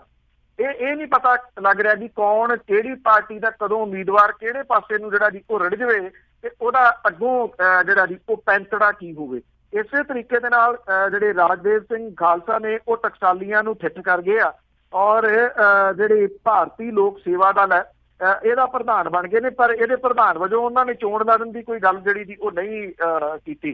ਜਿਹੜੇ ਰਾਜਦੇਵ ਸਿੰਘ ਖਾਲਸਾ ਸੀਗੇ ਜੀ, ਉਹਨਾਂ ਨੇ ਇਹ ਕਿਹਾ ਕਿ ਉਹਨਾਂ ਨੇ ਰਣਜੀਤ ਸਿੰਘ ਬ੍ਰਹਮਪੁਰਾ ਹੋਰਾਂ ਨੂੰ ਪਹਿਲਾਂ ਹੀ ਜਾਣੂ ਕਰਵਾ ਦਿੱਤਾ ਸੀਗਾ ਕਿ ਉਹ ਇਲੈਕਸ਼ਨ ਨਹੀਂ ਜਿਹੜਾ ਜੀ ਉਹ ਲੜ ਸਕਦੇ। ਉਹਨਾਂ ਨੇ ਕਿਹਾ ਕਿ ਸੰਸਦੀ ਚੋਣਾਂ ਤੋਂ ਆਰਥਿਕ ਤੇ ਦਲਿਤ ਵਰਗ ਦੇ ਮੁੱਦੇ ਗਾਇਬ ਆ, ਇਸ ਕਰਕੇ ਸ਼ਾਇਦ ਚੋਣਾਂ ਤੋਂ ਪਿੱਛੇ ਹਟ ਰਿਹਾ। ਜੇ ਉਹ ਮੁੱਦੇ ਗਾਇਬ ਨੇ ਤੇ ਖਾਲਸਾ ਦੀ ਉਹ ਮੁੱਦੇ ਜਿਹੜਾ ਜੀ ਉਹ ਚੁੱਕ ਲੈਂਦੇ। ਮੇਰਾ ਖਿਆਲ ਜਿਹੜੇ ਸਿਆਸਤ ਦੇ ਵਿੱਚ ਕਾਮਯਾਬ ਹੋਣਾ ਚਾਹੁੰਦੇ ਨੇ ਉਹਨਾਂ ਨੂੰ ਇੱਕ ਗੱਲ ਤਾਂ ਜਿਹੜੀ ਹੈ ਜੀ ਇਹ ਸਭ ਵਰਤਾਰੇ ਤੋਂ ਸਮਝਣੀ ਚਾਹੀਦੀ ਹੈ। ਜੇ ਉਹਨਾਂ 'ਚ ਪੇਸ਼ੈਂਸ ਨਹੀਂ ਹੈਗੀ, ਜੇ ਉਹ ਕਿਸੇ ਇੱਕ ਜਗ੍ਹਾ ਦੇ ਉੱਤੇ ਟਿਕਦੇ ਨਹੀਂ ਤੇ ਉਹ ਇਸ ਪਿੰਡ ਦੇ ਵਿੱਚ ਬਹੁਤੀ ਦੇਰ ਫਿਰ ਟਿਕ ਨਹੀਂ ਸਕਦੇ। ਚਾਹੇ ਉਹ ਤੁਸੀਂ ਹਸ਼ਰ ਜਿਹੜਾ ਜੀ ਉਹ ਦੇਖ ਲਓ, ਵੀਰ ਦਵਿੰਦਰ ਸਿੰਘ ਹੋਰਾਂ ਦਾ ਚੰਗੇ ਬੁਲਾਰੇ ਹੋਣ ਦੇ ਬਾਵਜੂਦ ਅੱਜ ਉਹ ਪੰਜਾਬ ਦੀ ਸਿਆਸਤ ਦੇ ਵਿੱਚ ਕੋਈ ਬਹੁਤ ਵੱਡਾ ਨਾਮ ਨਹੀਂ ਬਣ ਸਕੇ। ਇੱਕ ਜਿਹੜਾ ਨਾਮ ਆ ਜੀ ਜਗਮੀਤ ਸਿੰਘ ਬਰਾੜ ਹੋਰਾਂ ਦਾ, ਜਿਹੜੀ ਪਾਰਟੀ ਨੂੰ ਗਾਲਾਂ ਕੱਢ ਕੇ ਉਹ ਸਿਆਸਤ ਦੇ ਪਿੰਡ ਦੇ ਵਿੱਚ ਕਾਮਯਾਬ ਹੋਏ, ਅਖੀਰ ਹਾਲਾਤ ਇਹ ਬਣ ਗਏ ਕਿ ਉਸੇ ਪਾਰਟੀ ਦੇ ਵਿੱਚ ਉਹਨਾਂ ਨੂੰ ਜਿਹੜਾ ਜੀ ਉਹ ਜਾਣਾ ਪਿਆ। ਇਹ ਪੇਸ਼ੈਂਸ ਨਾ ਰੱਖਣ ਵਾਲੇ ਜਿਹੜੇ ਜੀ ਉਹ ਲੋਕ ਨੇ ਜਿਹੜੇ ਇਹ ਚਾਹੁੰਦੇ ਆ ਕਿ ਜਦੋਂ ਸਵੇਰ ਨੂੰ ਉੱਠੀਏ ਜਾਂ ਤਾਂ ਮੁੱਖ ਮੰਤਰੀ ਬਣੇ ਹੋਈਏ ਤੇ ਜਾਂ ਘੱਟੋ ਘੱਟ ਕੇਂਦਰ ਦੇ ਵਿੱਚ ਵਜ਼ੀਰ ਜਿਹੜੇ ਜੀ ਉਹ ਬਣੇ ਹੋਈਏ। ਸਿਆਸਤ ਦੇ ਵਿੱਚ ਕਦੀ ਵੀ ਜਿਹੜਾ ਏਡੀ ਤੇਜ਼ੀ ਦੇ ਨਾਲ ਕੁਛ ਵੀ ਨਹੀਂ ਵਾਪਰਦਾ ਹੁੰਦਾ, ਕਿਤੇ ਇੱਕ ਅੱਧੀ ਕੋਈ ਘਟਨਾ ਜਿਹੜੀ ਜੀ ਉਹਨੂੰ ਛੱਡ ਕੇ। ਜੀ ਜੀ ਜੀ। ਅਗਲੀ ਗੱਲ ਕਰਦੇ, ਕਹਿੰਦੇ ਦੂਲੋਂ ਨੇ ਹੁਣ ਕਾਂਗਰਸੀ ਘੇਰੇ ਨੇ। ਐਕਚੁਅਲੀ ਜੀ ਜਿਹੜੇ ਸ਼ਮਸ਼ੇਰ ਸਿੰਘ ਦੂਲੋਂ ਨੇ, ਬਾਗੀ ਸੁਰਾਂ ਤਾਂ ਉਹਨਾਂ ਦੀਆਂ ਰਹੀਆਂ ਨੇ, ਕੈਪਟਨ ਅਮਰਿੰਦਰ ਸਿੰਘ ਹੋਰਾਂ ਦੇ ਨਾਲ ਉਹਨਾਂ ਦੀ ਬਣਦੀ ਨਹੀਂ ਬਹੁਤੀ। ਜਦੋਂ ਰਾਜ ਸਭਾ ਦੀ ਸੀਟ ਆਉਣੀ ਸੀਗੀ ਤੇ ਹੰਸਰਾਜ ਹੰਸੂਰਾ ਨੂੰ ਦਵਾਉਣੀ ਚਾਹੁੰਦੇ ਸੀਗੇ ਕਪਤਾਨ ਸਾਹਿਬ, ਹੰਸਰਾਜ ਹੰਸੂ ਦੀ ਉਡਾਰੀ ਮਾਰ ਕੇ ਇੰਗਲੈਂਡ ਤੋਂ ਇੱਥੇ ਆਣ ਵੜੇ ਇੰਡੀਆ 'ਚ।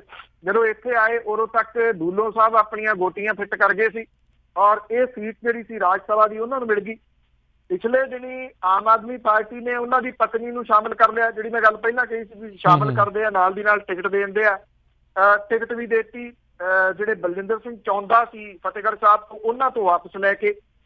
ਜਿੱਦਣ ਕਾਗਜ਼ ਭਰਨੇ ਸੀਗੇ ਉਦਣ ਇੱਕ ਨਵਾਂ ਘਟਨਾਕ੍ਰਮ ਹੋ ਗਿਆ ਕਿ ਜਿਹੜੀ ਪਤਨੀ ਸੀਗੀ ਉਹਨਾਂ ਦੀ, ਉਹਨ ਕਾਗਜ਼ ਨਾ ਭਰੇ। ਸ਼ਮਸ਼ੇਰ ਸਿੰਘ ਦੂਲੋਂ ਦਾ ਮੁੰਡਾ ਜਿਹੜਾ ਸੀਗਾ ਜੀ ਉਹ ਵੀ ਸ਼ਾਮਿਲ ਹੋ ਗਿਆ ਆਮ ਆਦਮੀ ਪਾਰਟੀ ਦੇ ਵਿੱਚ। ਔਰ ਕਾਗਜ਼ ਜਿਹੜੇ ਸੀਗੇ ਜੀ ਉਹ ਦੂਲੋਂ ਦੇ ਬੇਟੇ ਨੇ ਰਿਜ਼ਰਵ ਹਲਕੇ ਫਤਿਹਗੜ੍ਹ ਸਾਹਿਬ ਤੋਂ ਭਰ ਦਿੱਤੇ। ਹੁਣ ਇਸ ਰਿਜ਼ਰਵ ਹਲਕੇ ਦੇ ਵਿੱਚ ਕੀ ਕੁਝ ਜਿਹੜਾ ਹੁੰਦਾ, ਜਿੱਥੇ ਡਾਕਟਰ ਅਮਰ ਸਿੰਘ ਹੁਰੀ ਕਾਂਗਰਸ ਦੇ ਉਮੀਦਵਾਰ ਨੇ ਔਰ ਅਕਾਲੀ ਦਲ ਦੇ ਵੱਲੋਂ ਦਰਬਾਰਾ ਸਿੰਘ ਗੁਰੂ ਹੁਰੀ ਜਿਹੜੇ ਜੀ ਉਹ ਆਪਣੀ ਇੱਥੇ ਕਿਸਮਤ ਜਿਹੜੀ ਉਹ ਅਜਮਾ ਰਹੇ ਆ। ਦਰਬਾਰਾ ਸਿੰਘ ਗੁਰੂ ਹੁਰਾਂ ਨੂੰ ਵੀ ਹਰ ਵਾਰੀ ਹਲਕਾ ਚੇਂਜ ਕਰਨਾ ਪੈਂਦਾ। ਡਾਕਟਰ ਅਮਰ ਸਿੰਘ ਹੁਰਾਂ ਦੀ ਪੋਜੀਸ਼ਨ ਇਸ ਏਰੀਏ ਦੇ ਵਿੱਚ ਸਟਰੋਂਗ ਜਿਹੜੀ ਹੈ ਜੀ ਉਹ ਕਹੀ ਜਾ ਸਕਦੀ ਹੈ। ਦੂਲੋਂ ਹੁਰੀ ਕਿੰਨਾ ਕੁ ਡੈਂਟ ਉਹਨਾਂ ਨੂੰ ਪਾ ਸਕਦੇ ਆ, ਇਹ ਜਿਹੜਾ ਜੀ ਆਉਣ ਵਾਲੇ ਦਿਨਾਂ 'ਚ ਹੋਊਗਾ। ਪਰ ਜਿਹੜੇ ਸੀਨੀਅਰ ਆਗੂ ਨੇ ਲਾਲ ਸਿੰਘ ਹੁਰੀ, ਉਹਨਾਂ ਨੇ ਸਿੱਧਾ ਹਮਲਾ ਸ਼ਮਸ਼ੇਰ ਸਿੰਘ ਦੂਲੋਂ ਹੋਰਾਂ ਦੇ ਉੱਤੇ ਬੋਲਿਆ। ਇਹ ਕਿਹਾ ਕਿ ਸ਼ਮਸ਼ੇਰ ਸਿੰਘ ਦੂਲੋਂ ਹੋਰੀ ਕਾਂਗਰਸ ਤੋਂ ਅਸਤੀਫਾ ਦੇਣ, ਕਿਉਂਕਿ ਉਹਨਾਂ ਦੀ ਪਤਨੀ ਤੇ ਉਹਨਾਂ ਦਾ ਮੁੰਡਾ ਚਲੇ ਗਏ ਆਮ ਆਦਮੀ ਪਾਰਟੀ 'ਚ। ਇਹ ਵੀ ਕਿਹਾ ਕਿ ਉਹ ਰਾਜ ਸਭਾ ਦੀ ਮੈਂਬਰੀ ਤੋਂ ਵੀ ਅਸਤੀਫਾ ਦੇ ਦੇਣ। ਸ਼ਮਸ਼ੇਰ ਸਿੰਘ ਦੂਲੋਂ ਹੋਰੀ ਹੁਣ ਪੰਜਾਬ ਆਏ ਔਰ ਆ ਕੇ ਉਹਨਾਂ ਨੇ ਲਾਲ ਸਿੰਘ ਹੋਰਾਂ ਦੇ ਉੱਤੇ ਤੇ ਕਾਂਗਰਸੀਆਂ ਦੇ ਉੱਤੇ ਹੱਲਾ ਜਿਹੜਾ ਜੀ ਉਹ ਬੋਲਤਾ। ਇਹ ਗੱਲ ਆਖੀ ਕਿ ਟਕਸਾਲੀ ਕਾਂਗਰਸੀ ਆਗੂਆਂ ਤੇ ਟਕਸਾਲੀ ਪਰਿਵਾਰਾਂ ਨੂੰ ਅਣਗੌਲਿਆਂ ਕਰਕੇ ਦਲ ਬਦਲੂਆਂ ਤੇ ਪੈਸੇ ਵਾਲਿਆਂ ਨੂੰ ਟਿਕਟਾਂ ਕਾਂਗਰਸ ਜਿਹੜੇ ਜੀ ਉਹ ਦੇ ਰਹੀ ਆ। ਇਹ ਵੀ ਕਿਹਾ ਕਿ ਪਛੜੀਆਂ ਜਾਤਾਂ ਤੇ ਵਾਲਮੀਕੀ ਭਾਈਚਾਰੇ ਨੂੰ ਅਣਗੌਲਿਆਂ ਕੀਤਾ ਗਿਆ। ਉਹਨਾਂ ਨੇ ਇਹ ਵੀ ਗੱਲ ਕਹੀ ਕਿ ਲਾਲ ਸਿੰਘ ਹੋਰਾਂ ਨੇ ਉਹਨਾਂ ਦੇ ਉੱਤੇ ਨੀਵੇਂ ਪੱਧਰ ਦਾ ਹਮਲਾ ਕੀਤਾ। ਉਹਨਾਂ ਨੇ ਕਿਹਾ ਕਿ ਉਹ ਕਾਂਗਰਸ ਦੇ ਪ੍ਰਧਾਨ ਰਾਹੁਲ ਗਾਂਧੀ ਤੋਂ ਇਹ ਮੰਗ ਕਰਦੇ ਆ ਕਿ ਲਾਲ ਸਿੰਘ ਦਾ ਲਾਈ ਡਿਟੈਕਸ਼ਨ ਟੈਸਟ ਜਿਹੜਾ ਜੀ ਉਹ ਕਰਵਾਇਆ ਜਾਵੇ, ਜਿਹਦੇ ਨਾਲ ਸੱਚ ਝੂਠ ਦਾ ਨਿਤਾਰਾ ਹੋ ਜਾਊਗਾ ਔਰ ਝੂਠ ਬੋਲਣ ਵਾਲੇ ਨੂੰ ਸਾਰੇ ਅਹੁਦਿਆਂ ਤੋਂ ਅਸਤੀਫਾ ਦੇਣਾ ਪਊਗਾ। ਉਹਨਾਂ ਜਿਹੜੇ ਸ਼ਮਸ਼ੇਰ ਸਿੰਘ ਦੂਲੋਂ ਸੀਗੇ ਜੀ, ਉਹਨਾਂ ਨੇ ਇਹ ਗੱਲ ਕਹੀ ਕਿ ਜਦੋਂ ਕੈਪਟਨ ਅਮਰਿੰਦਰ ਸਿੰਘ ਹੋਰਾਂ ਦੇ ਭਰਾ ਜਿਹੜੇ ਮਾਲਵਿੰਦਰ ਸਿੰਘ ਸੀਗੇ ਉਹ ਅਕਾਲੀ ਦਲ ਦੇ ਵਿੱਚ ਸ਼ਾਮਿਲ ਹੋ ਗਏ ਸੀ, ਤਾਂ ਕੀ ਲਾਲ ਸਿੰਘ ਨੇ ਕੈਪਟਨ ਅਮਰਿੰਦਰ ਸਿੰਘ ਹੋਰਾਂ ਤੋਂ ਅਸਤੀਫਾ ਮੰਗਿਆ ਸੀ? ਉਹਨਾਂ ਨੇ ਇਹ ਵੀ ਕਿਹਾ ਕਿ ਫਿਲਮ ਅਭਿਨੇਤਾ ਸ਼ਤਰੂਘਨ ਸਿਨਹਾ ਕਾਂਗਰਸ ਦੀ ਟਿਕਟ ਤੇ ਪਟਨਾ ਤੋਂ ਚੋਣ ਲੜ ਰਹੇ ਆ ਔਰ ਉਹਨਾਂ ਦੀ ਪਤਨੀ ਸਮਾਜਵਾਦੀ ਪਾਰਟੀ ਦੀ ਟਿਕਟ ਤੇ ਲਖਨਊ ਤੋਂ ਚੋਣ ਲੜ ਰਹੀ ਆ। ਉਹ ਕਹਿੰਦੇ ਕਿ ਕੀ ਜਿਹੜਾ ਜੀ ਇਹਦੇ ਕਰਨ ਦੇ ਨਾਲ ਜਿਹੜੇ ਲਾਲ ਸਿੰਘ ਹੁਰੀ ਨੇ ਉਹ ਸ਼ਤਰੂਘਨ ਸਿਨਹਾ ਦੇ ਖਿਲਾਫ ਜਿਹੜਾ ਜੀ ਕੋਈ ਬਿਆਨ ਦੇਣਗੇ, ਉਹਨੂੰ ਪਾਰਟੀ ਚੋਂ ਕੱਢਿਆ ਜਾਣਾ ਚਾਹੀਦਾ। ਉਹਨਾਂ ਨੇ ਇਹ ਵੀ ਕਿਹਾ ਕਿ ਉਹਨਾਂ ਦਾ ਮੁੰਡਾ ਟਿਕਟ ਲੜਨ ਦਾ ਕਾਂਗਰਸ ਪਾਰਟੀ ਤੋਂ ਚਾਹਵਾਨ ਸੀਗਾ, ਪਰ ਕਾਂਗਰਸ ਨੇ ਉਹਨਾਂ ਨੂੰ ਅਣਗੌਲਿਆਂ ਕੀਤਾ, ਪਾਸੇ ਕੀਤਾ ਔਰ ਉਹਨਾਂ ਨੇ ਦੋ ਪੈਰ ਹੋਰ ਗਾਂਹ ਜਾ ਕੇ ਜਿਹੜੀ ਵੀ ਇਹ ਗੱਲ ਕਹੀ ਕਿ ਵਿਧਾਨ ਸਭਾ ਚੋਣਾਂ ਦੇ ਵੇਲੇ ਖੁਦ ਲਾਲ ਸਿੰਘ ਹੁਰੀ ਕਾਂਗਰਸ ਹਾਈ ਕਮਾਂਡ ਨੂੰ ਕਹਿੰਦੇ ਸੀਗੇ ਕਿ ਜੇ ਉਹਨਾਂ ਦੇ ਮੁੰਡੇ ਨੂੰ ਟਿਕਟ ਨਾ ਮਿਲੀ ਤਾਂ ਉਹਨਾਂ ਦੇ ਪਰਿਵਾਰ 'ਚ ਬਗਾਵਤ ਹੋ ਜੂਗੀ। ਇਸ ਕਰਕੇ ਉਹ ਆਪਣੇ ਮੁੰਡੇ ਨੂੰ ਟਿਕਟ ਦਿਵਾਉਣ ਦੇ ਵਿੱਚ ਜਿਹੜਾ ਜੀ ਉਹ ਸਫਲ ਹੋਏ ਸੀ, ਜਿਹੜੀ ਸਥਿਤੀ ਤੋਂ ਉਹਨਾਂ ਦਾ ਬਚਾਅ ਹੋ ਗਿਆ। ਉਹਨਾਂ ਨੇ ਇਹ ਗੱਲ ਕਹੀ ਕਿ ਲਾਲ ਸਿੰਘ ਹੁਰੀ ਪਹਿਲਾਂ ਆਪਣੀ ਪੀੜ੍ਹੀ ਹੇਠ ਜਿਹੜਾ ਜੀ ਉਹ ਸੋਟਾ ਫੇਰਨ। ਸ਼ਮਸ਼ੇਰ ਸਿੰਘ ਦੂਲੋਂ ਹੋਰਾਂ ਨੇ ਇਹ ਵੀ ਕਿਹਾ ਕਿ ਉਹ ਆਪਣੇ ਮੁੰਡੇ ਦੇ ਵਾਸਤੇ ਚੋਣ ਪ੍ਰਚਾਰ ਨਹੀਂ ਕਰਨਗੇ, ਜਿਹੜਾ ਕਿ ਹੁਣ ਆਮ ਆਦਮੀ ਪਾਰਟੀ ਦਾ ਸ੍ਰੀ ਫਤਿਹਗੜ੍ਹ ਸਾਹਿਬ ਤੋਂ ਉਮੀਦਵਾਰ ਹੈ। ਜੀ ਜੀ। ਅਗਲੀ ਆਪਾਂ ਗੱਲ ਕਰਦੇ ਹਾਂ ਪੰਨੂ ਜੀ, ਵੀ ਚਰਚਿਤ ਨਾਮਾਂ ਤੋਂ ਬਗੈਰ ਕਈ ਥਾਵਾਂ ਦੇ ਉੱਤੇ ਛੋਟੇ ਬੰਦੇ ਵੀ ਲੜ ਰਹੇ ਹਨ ਇਹ ਚੋਣਾਂ। ਬਿਲਕੁਲ ਜੀ, ਕਿਉਂਕਿ ਇੰਟਰਸਟਿੰਗਲੀ ਹੁੰਦੀਆਂ ਨੇ ਜੀ ਕੁਛ ਜਿਹੜੀਆਂ ਚੀਜ਼ਾਂ ਸ਼ਹਿਰਾਂ ਦੇ ਵਿੱਚ ਰਹਿਣ ਵਾਲੇ ਜਿਹੜੇ ਬੰਦੇ, ਹਾਲਾਂਕਿ ਇਹ ਬੜਾ ਮਹਿੰਗਾ ਹੋ ਗਿਆ ਜੀ। ਜਦੋਂ ਬਠਿੰਡੇ ਦੇ ਵਿੱਚ ਜਿਹੜੀ ਚੋਣ ਲੜਨ ਦੇ ਵਾਸਤੇ ਵਿਧਵਾਵਾਂ ਸਾਹਮਣੇ ਆਈਆਂ ਸੀਗੀਆਂ ਤੇ 25,000 ਰੁਪਈਆ ਕਿਉਂਕਿ ਇਹ ਚੋਣ ਲਈ ਭਰਨਾ ਪੈਂਦਾ, ਤੇ ਉਹਨਾਂ ਨੇ ਇਹ ਗੱਲ ਆਖੀ ਸੀ ਕਿ ਅਸੀਂ 10-10 ਰੁਪਈਏ 20-20 ਰੁਪਈਏ ਜਿਹੜੇ ਦੀ ਉਹ ਇਕੱਠੇ ਕਰਕੇ 25,000 ਰੁਪਈਆ ਇਕੱਠਾ ਕੀਤਾ, ਕਿਉਂਕਿ ਇਹ ਪੀੜਤ ਪਰਿਵਾਰ ਨੇ ਇਹ ਆਪਣੀ ਹੋਂਦ ਜਿਹੜੀ ਆ ਜੀ ਉਹ ਦਿਖਾਉਣ ਦੇ ਵਾਸਤੇ ਚੋਣਾਂ ਦੇ ਵਿੱਚ ਆਏ ਆ ਕਿ ਉਹਨਾਂ ਦੀ ਸੁਣੀ ਨਹੀਂ ਜਾ ਰਹੀ। ਜਿਹੜੇ ਖੁਦਕੁਸ਼ੀ ਕਰ ਗਏ ਜਿਹੜੇ ਕਿਸਾਨ ਨੇ ਉਹਨਾਂ ਦੇ ਪਰਿਵਾਰਾਂ ਦੀ ਉਹਨਾਂ ਦੀ ਜਿਹੜੀ ਚੋਣ ਲੜਨੀ ਗੱਲ ਸਮਝ ਆਉਂਦੀ ਆ, ਕਿਉਂਕਿ ਗੱਲ ਉੱਥੇ ਜਿੱਤ ਹਾਰ ਦੀ ਨਹੀਂ ਹੈਗੀ, ਗੱਲ ਉੱਥੇ ਆਪਣਾ ਇਸ਼ੂ ਜਿਹੜਾ ਜੀ ਉਹ ਮੁੱਦਾ ਉਭਾਰਨ ਦੀ ਹੈ। ਕਿਉਂਕਿ ਕਿਸਾਨ ਜਿਹੜੇ ਨੇ ਉਹਨਾਂ ਨੂੰ ਵੋਟ ਬੈਂਕ ਦੇ ਤੌਰ ਦੇ ਉੱਤੇ ਹੀ ਜਿਹੜਾ ਜੀ ਉਹ ਵਰਤਿਆ ਜਾਂਦਾ, ਉਦੋਂ ਬਾਅਦ ਉਹ ਭੁੱਲ ਭੁਲਾ ਜਾਂਦੇ ਨੇ। ਪਰ ਕੁਝ ਆਮ ਦੇ ਬੰਦੇ ਜਿਹੜੇ ਜੀ ਉਹ ਵੀ ਚੋਣਾਂ ਲੜ ਰਹੇ ਆ, ਉਹ ਸਫਲ ਤਾਂ ਚਲੋ ਨਹੀਂ ਹੋਣਗੇ ਪਰ ਉਹ ਨਾਂ ਬਣਾਉਣ ਦੇ ਵਾਸਤੇ ਵੀ ਜਿਹੜੇ ਜੀ ਉਹ ਆ ਰਹੇ ਆ। ਇੱਥੇ ਪਟਿਆਲੇ ਦੇ ਵਿੱਚ ਜਸਵੀਰ ਸਿੰਘ ਆ 55 ਸਾਲਾਂ ਦਾ, ਜਿਹਨੂੰ ਮੈਗੀ ਚਾਚਾ ਕਹਿੰਦੇ ਆ। ਇਹ ਮੈਗੀ ਬਣਾਉਂਦਾ ਔਰ ਤਾਂ ਕਰਕੇ ਮੈਗੀ ਚਾਚਾ ਦੇ ਨਾਮ ਦੇ ਨਾਲ ਮਸ਼ਹੂਰ ਹੈ। ਔਰ ਚਾਚਾ ਮੈਗੀ ਵਾਲਾ ਵੀ ਉਹਨੂੰ ਜਿਹੜਾ ਜੀ ਉਹ ਕਹਿੰਦੇ ਆ। 1994 ਦੇ ਵਿੱਚ ਉਹਨੂੰ ਕਤਲ ਦੇ ਮਾਮਲੇ ਦੇ ਵਿੱਚ ਸਜ਼ਾ ਹੋ ਗਈ ਸੀ, 14 ਸਾਲ ਉਹਨੇ ਜੇਲ੍ਹ ਕੱਟੀ ਆ। ਹੁਣ ਉਹ ਕਹਿੰਦਾ ਮੈਂ ਕਰਪਸ਼ਨ ਦੇ ਅਗੇਂਸਟ ਚੋਣ ਜਿਹੜੀ ਵੀ ਉਹ ਲੜ ਰਿਹਾ, ਤੇ ਉਹਨੇ ਆਪਣੇ ਫਾਰਮ ਜਿਹੜੇ ਇੱਥੇ ਪਟਿਆਲੇ ਦੇ ਵਿੱਚੋਂ ਭਰੇ ਆ ਔਰ ਉਹ ਉਮੀਦਵਾਰ ਆ ਇਸ ਵੇਲੇ। ਸ਼ਾਇਦ ਹੋ ਸਕਦਾ ਉਹਦੇ ਕੋਲ ਜਿਹੜੇ ਮੈਗੀ ਖਾਣ ਆਉਂਦੇ ਆ ਉਹ ਉਹਨੂੰ ਕੁਛ ਵੋਟਾਂ ਜਿਹੜੀਆਂ ਪਾ ਦੇਣ। ਇੱਕ ਜਿਹੜਾ ਚਿੱਟ ਫੰਡ ਕੰਪਨੀਆਂ ਜਿਹੜੀਆਂ ਨੇ ਉਹਦੇ ਵਿੱਚ ਜਿਹੜੀ ਲੋਕਾਂ ਦੇ ਨਾਲ ਧੋਖਾ ਹੋਇਆ, ਇਹਨੂੰ ਉਭਾਰਨ ਦੇ ਵਾਸਤੇ ਹਲਕਾ ਫਰੀਦਕੋਟ ਤੋਂ ਭੋਲਾ ਸਿੰਘ ਜਿਹੜਾ ਉਹ ਭਾਰਤੀ ਲੋਕ ਸੇਵਾ ਦਲ ਜਿਹੜਾ ਉਹਦੇ ਵੱਲੋਂ ਚੋਣ ਲੜ ਰਿਹਾ। ਉਹ ਇਹ ਕਹਿੰਦਾ ਕਿ ਬਹੁਤ ਵੱਡੀ ਗਿਣਤੀ ਦੇ ਵਿੱਚ ਲੋਕਾਂ ਦੇ ਨਾਲ ਚਿੱਟ ਫੰਡ ਕੰਪਨੀਆਂ ਨੇ ਧੋਖਾ ਕੀਤਾ। ਇਸ ਮੁੱਦੇ ਨੂੰ ਉਭਾਰਨ ਦੇ ਵਾਸਤੇ ਉਹ ਇਹਨਾਂ ਚੋਣਾਂ ਦੇ ਵਿੱਚ ਜਿਹੜਾ ਜੀ ਉਹ ਕੁੱਦਿਆ। ਇੱਕ ਅੰਮ੍ਰਿਤਸਰ ਤੋਂ ਸ਼ਾਮ ਲਾਲ ਗਾਂਧੀਵਾਦੀ 36 ਸਾਲਾਂ ਦਾ ਜੀ, ਇਹ ਚੋਣ ਲੜ ਰਿਹਾ। ਉਹ ਸਾਈਕਲ ਦੇ ਉੱਤੇ ਆਪਣਾ ਚੋਣ ਪ੍ਰਚਾਰ ਕਰਦਾ ਔਰ ਜਦੋਂ ਉਹ ਸਾਈਕਲ ਚਲਾਉਂਦਾ ਤੇ ਜਿਹੜੇ ਉਹਨੂੰ ਸਿਕਿਉਰਿਟੀ ਵਾਲੇ ਦੋ ਮਿਲੇ ਹੋਏ ਆ ਉਹ ਫਿਰ ਨਾ ਸਾਈਕਲ ਦੇ ਉੱਤੇ ਜਾਣ ਜੋਗੇ ਆ, ਨਾ ਮੋਟਰਸਾਈਕਲ ਤੇ ਜਿਹੜਾ ਜੀ ਉਹ ਨਾਲ ਜਾਣ ਜੋਗੇ ਆ। ਉਹ ਇਹ ਕਹਿੰਦਾ ਕਿ ਜਿਹੜੇ ਅਮੀਰ ਕੈਂਡੀਡੇਟ ਨੇ ਮੈਂ ਉਹਨਾਂ ਦੇ ਅਗੇਂਸਟ ਜਿਹੜਾ ਜੀ ਖੜਾ ਹੋਇਆ, ਇਹ ਦੱਸਣ ਦੇ ਵਾਸਤੇ ਕਿ ਇੱਕ ਗਰੀਬ ਬੰਦਾ ਵੀ ਜਿਹੜਾ ਉਹ ਚੋਣ ਲੜ ਸਕਦਾ ਔਰ ਅਮੀਰਾਂ ਨੂੰ ਵੋਟਾਂ ਨਾ ਪਾਓ। ਇਹ ਉਹ ਜਿਹੜਾ ਜੀ ਪ੍ਰਚਾਰ ਕਰਦਾ, ਉਹਦਾ ਮਕਸਦ ਜਿਹੜਾ ਜੀ ਇਹ ਹੈ। ਜੇ ਅੰਮ੍ਰਿਤਸਰ ਦੀ ਹੀ ਗੱਲ ਹੋਈ ਤਾਂ ਅੰਮ੍ਰਿਤਸਰ ਤੋਂ ਮਹਿੰਦਰ ਸਿੰਘ 77 ਸਾਲਾਂ ਦੇ ਨੇ ਜੀ। ਉਹ ਵੈਸੇ 3 ਵੀਲਰ ਚਲਾਉਂਦੇ ਆ, ਤੇ ਉਹਨਾਂ ਦੇ 3 ਵੀਲਰ ਦੇ ਵਿੱਚ ਇੱਕ ਸਿਕਿਉਰਿਟੀ ਗਾਰਡ ਉਹਨਾਂ ਦੇ ਨਾਲ ਮੂਹਰੇ ਬਹਿੰਦਾ ਤੇ ਇੱਕ ਪਿੱਛੇ ਜਿਹੜਾ ਵੀ ਬੈਠਾ ਹੁੰਦਾ, ਕਿਉਂਕਿ ਉਹ ਇਸ ਵੇਲੇ ਚੋਣ ਲੜ ਰਹੇ ਆ। ਪਰ ਇਹ ਜਿਹੜਾ 77 ਸਾਲਾਂ ਦਾ ਬਜ਼ੁਰਗ ਆ, ਉਹਦੇ ਚੋਣ ਲੜਨ ਦਾ ਮਕਸਦ ਜਿਹੜਾ ਜੀ ਉਹ ਇਹ ਆ ਕਿ ਉਹ ਸਮਾਜ ਨੂੰ ਦੱਸਣਾ ਚਾਹੁੰਦਾ ਹੈ ਕਿ ਚਿੱਟਾ ਤੁਹਾਨੂੰ ਨਿਗਲ ਰਿਹਾ। ਇਹਦੇ 2 ਪੁੱਤ ਸੁਰਿੰਦਰ ਸਿੰਘ 28 ਸਾਲਾਂ ਦਾ, ਬਲਵਿੰਦਰ ਸਿੰਘ 26 ਸਾਲਾਂ ਦਾ, ਇਹਨਾਂ ਨੂੰ ਡਰੱਗ ਨਿਗਲ ਗਈ। ਇਹ ਆਟੋ ਰਿਕਸ਼ਾ ਜਿਹੜਾ ਜੀ ਉਹ ਚਲਾ ਕੇ ਆਪਣਾ ਪਰਿਵਾਰ ਪਾਲ ਰਿਹਾ। ਉਹ ਇਹ ਕਹਿੰਦਾ ਕਿ ਜਿਹੜੀਆਂ ਰਵਾਇਤੀ ਪਾਰਟੀਆਂ ਨੇ ਉਹਨਾਂ ਨੇ ਡਰੱਗ ਦੇ ਨਾਂ ਦੇ ਉੱਤੇ ਲੋਕਾਂ ਨੂੰ ਗੁੰਮਰਾਹ ਕੀਤਾ ਔਰ ਡਰੱਗ ਜਿਹੜੀ ਆ ਜੀ ਉਹ ਖਤਮ ਨਹੀਂ ਹੋ ਸਕੀ। ਉਹ ਇਸ ਮੁੱਦੇ ਨੂੰ ਉਭਾਰਨ ਦੇ ਵਾਸਤੇ ਆਪਣੀ ਕੰਪੇਨਿੰਗ ਅੰਮ੍ਰਿਤਸਰ ਦੇ ਵਿੱਚ ਕਰਦਾ ਔਰ ਨਾਲ ਦੀ ਨਾਲ ਜਿਹੜਾ ਘਰ ਦਾ ਗੁਜ਼ਾਰਾ ਕਰਨ ਦੇ ਵਾਸਤੇ ਕੁਝ ਗੇੜੇ ਜਿਹੜੇ ਉਹ ਆਟੋ ਰਿਕਸ਼ਾ ਦੇ ਵੀ ਲਾਉਂਦਾ। ਇੱਕ ਲੁਧਿਆਣੇ ਦੇ ਵਿੱਚ ਆ ਜੀ ਬਰਗਰ ਵਾਲਾ ਬਾਬਾ ਜਿਹੜਾ ਦੀ ਰਵਿੰਦਰਪਾਲ ਸਿੰਘ ਹੈ। ਇਹ ਆਜ਼ਾਦ ਉਮੀਦਵਾਰ ਵਜੋਂ ਜਿਹੜਾ ਉਹ ਖੜਾ ਹੋਇਆ। ਇਹ ਗੁਰਦੁਆਰਾ ਚੌਂਕ ਪੈਂਦਾ ਮਾਡਲ ਟਾਊਨ, ਜਿੱਥੇ ਇਹ ਬਰਗਰ ਬਣਾਉਂਦਾ। ਤੇ ਬਰਗਰ ਵਾਲੇ ਬਾਬਾ ਜੀ ਦੇ ਨਾਮ ਦੇ ਉੱਤੇ ਜਿਹੜਾ ਜੀ ਉਹ ਜਾਣਿਆ ਜਾਂਦਾ। ਜਿਹੜਾ ਇਹਦੇ ਉੱਤੇ ਵੀ ਜਿਹੜਾ ਸੀਗਾ ਕੁਝ ਕੇਸ ਜਿਹੜੇ ਉਹ ਪਏ ਹੋਏ ਸੀਗੇ, ਕਿਉਂਕਿ ਉਹਨੇ ਜਿਹੜਾ ਪੋਲਿਊਸ਼ਨ ਤੇ ਡਰੱਗ ਪ੍ਰੋਬਲਮ ਜਿਹੜੀ ਆ ਜੀ ਇਹਨੂੰ ਉਭਾਰਨ ਦੇ ਕੋਸ਼ਿਸ਼ ਦੇ ਵਿੱਚ ਆ ਜੀ ਰਵਿੰਦਰਪਾਲ ਸਿੰਘ ਜਿਹੜਾ 30 ਸਾਲਾਂ ਦਾ ਹੈ। ਉਹ ਇਹ ਕਹਿੰਦਾ ਕਿ ਮੈਂ ਆਪਣੀ ਚੋਣ ਮੁਹਿੰਮ ਜ਼ਿਆਦਾ ਜਿਹੜੀ ਆ ਉਹ ਫੇਸਬੁੱਕ ਦੇ ਰਾਹੀਂ ਜਿਹੜਾ ਚਲਾ ਰਿਹਾ। ਕੋਈ 7000 ਬੰਦਾ ਇਹਨੂੰ ਜਿਹੜਾ ਜੀ ਉਹ ਫੋਲੋ ਕਰਦਾ। ਤੇ ਇੱਕ ਬੰਦਾ ਹੈ ਜੀ ਪੱਪੂ ਕੁਮਾਰ, ਇਹ ਸੰਗਰੂਰ ਤੋਂ ਚੋਣ ਜਿਹੜੀ ਆ ਉਹ ਲੜ ਰਿਹਾ। ਉਹ ਕਹਿੰਦਾ ਕਿ ਮੈਂ ਇਸ ਕਰਕੇ ਚੋਣ ਮੈਦਾਨ ਦੇ ਵਿੱਚ ਆਇਆ ਕਿ ਵੱਡੇ ਵੱਡੇ ਲੋਕਾਂ ਨੂੰ ਫਾਈਟ ਦੇ ਸਕਾਂ, ਜਿਹਦੇ ਵਿੱਚ ਭਗਵੰਤ ਮਾਨ, ਕੇਵਲ ਢਿੱਲੋਂ, ਪਰਮਿੰਦਰ ਸਿੰਘ ਢੀਂਡਸਾ ਵਰਗੇ ਉਮੀਦਵਾਰ ਜਿਹੜੇ ਉਹ ਸ਼ਾਮਲ ਨੇ। ਜੀ ਜੀ ਜੀ। ਅਗਲੀ ਪੰਨੂ ਜੀ ਆਪਾਂ ਗੱਲ ਕਰਦੇ ਹਾਂ ਟਿਕਟੋਕ ਨੂੰ। ਉੱਦਾਂ ਤਾਂ ਜਿਹੜਾ ਬੈਨ ਕੀਤਾ ਹੋਇਆ ਪਰ ਫਿਰ ਵੀ ਇਸ ਦਾ ਅਸਰ ਜਾਰੀ ਹੈ। ਇਸ ਦੀ ਵੀਡੀਓ ਦੇ ਕਰਕੇ 3 ਜਾਨਾਂ ਗਈਆਂ ਤੇ ਉਹ ਬੈਨ ਖੁੱਲ ਗਿਆ ਜੀ। ਬੈਨ ਜਿਹੜਾ ਉਹ ਲੱਥ ਗਿਆ। ਪਹਿਲਾਂ ਜਿਹੜੀ ਮਦਰਾਸ ਹਾਈ ਕੋਰਟ ਨੇ ਕੀਤਾ ਸੀਗਾ ਜੀ, ਉਹਤੇ ਜਿਹੜੀ ਰਿਵਿਊ ਪਟੀਸ਼ਨ ਪਈ ਸੀ ਉਹਦੇ ਵਿੱਚੋਂ ਇੱਥੇ ਬੈਨ ਖੁੱਲ ਗਿਆ।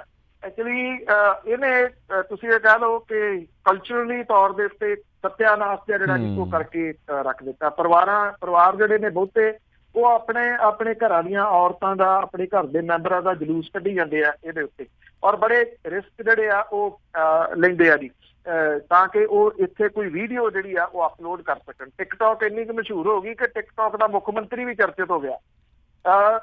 ਪਾਣੀਪਤ ਦੇ ਵਿੱਚ, ਹਰਿਆਣੇ ਦੇ ਵਿੱਚ ਪੈਂਦੇ ਜੀ, ਤਾਊ ਦੇਵੀ ਲਾਲ ਪਾਰਕ ਦੇ ਨੇੜੇ ਦਿੱਲੀ ਅੰਬਾਲਾ ਰੇਲਵੇ ਲਾਈਨ ਦੇ ਉੱਤੇ ਟਿਕਟੌਕ ਐਪ ਦੇ ਉੱਤੇ ਵੀਡੀਓ ਬਣਾ ਰਹੇ ਜਿਹੜੇ 3 ਨੌਜਵਾਨ ਸੀਗੇ, ਉਹ ਗੱਡੀ ਹੇਠਾਂ ਆ ਗਏ ਜੀ।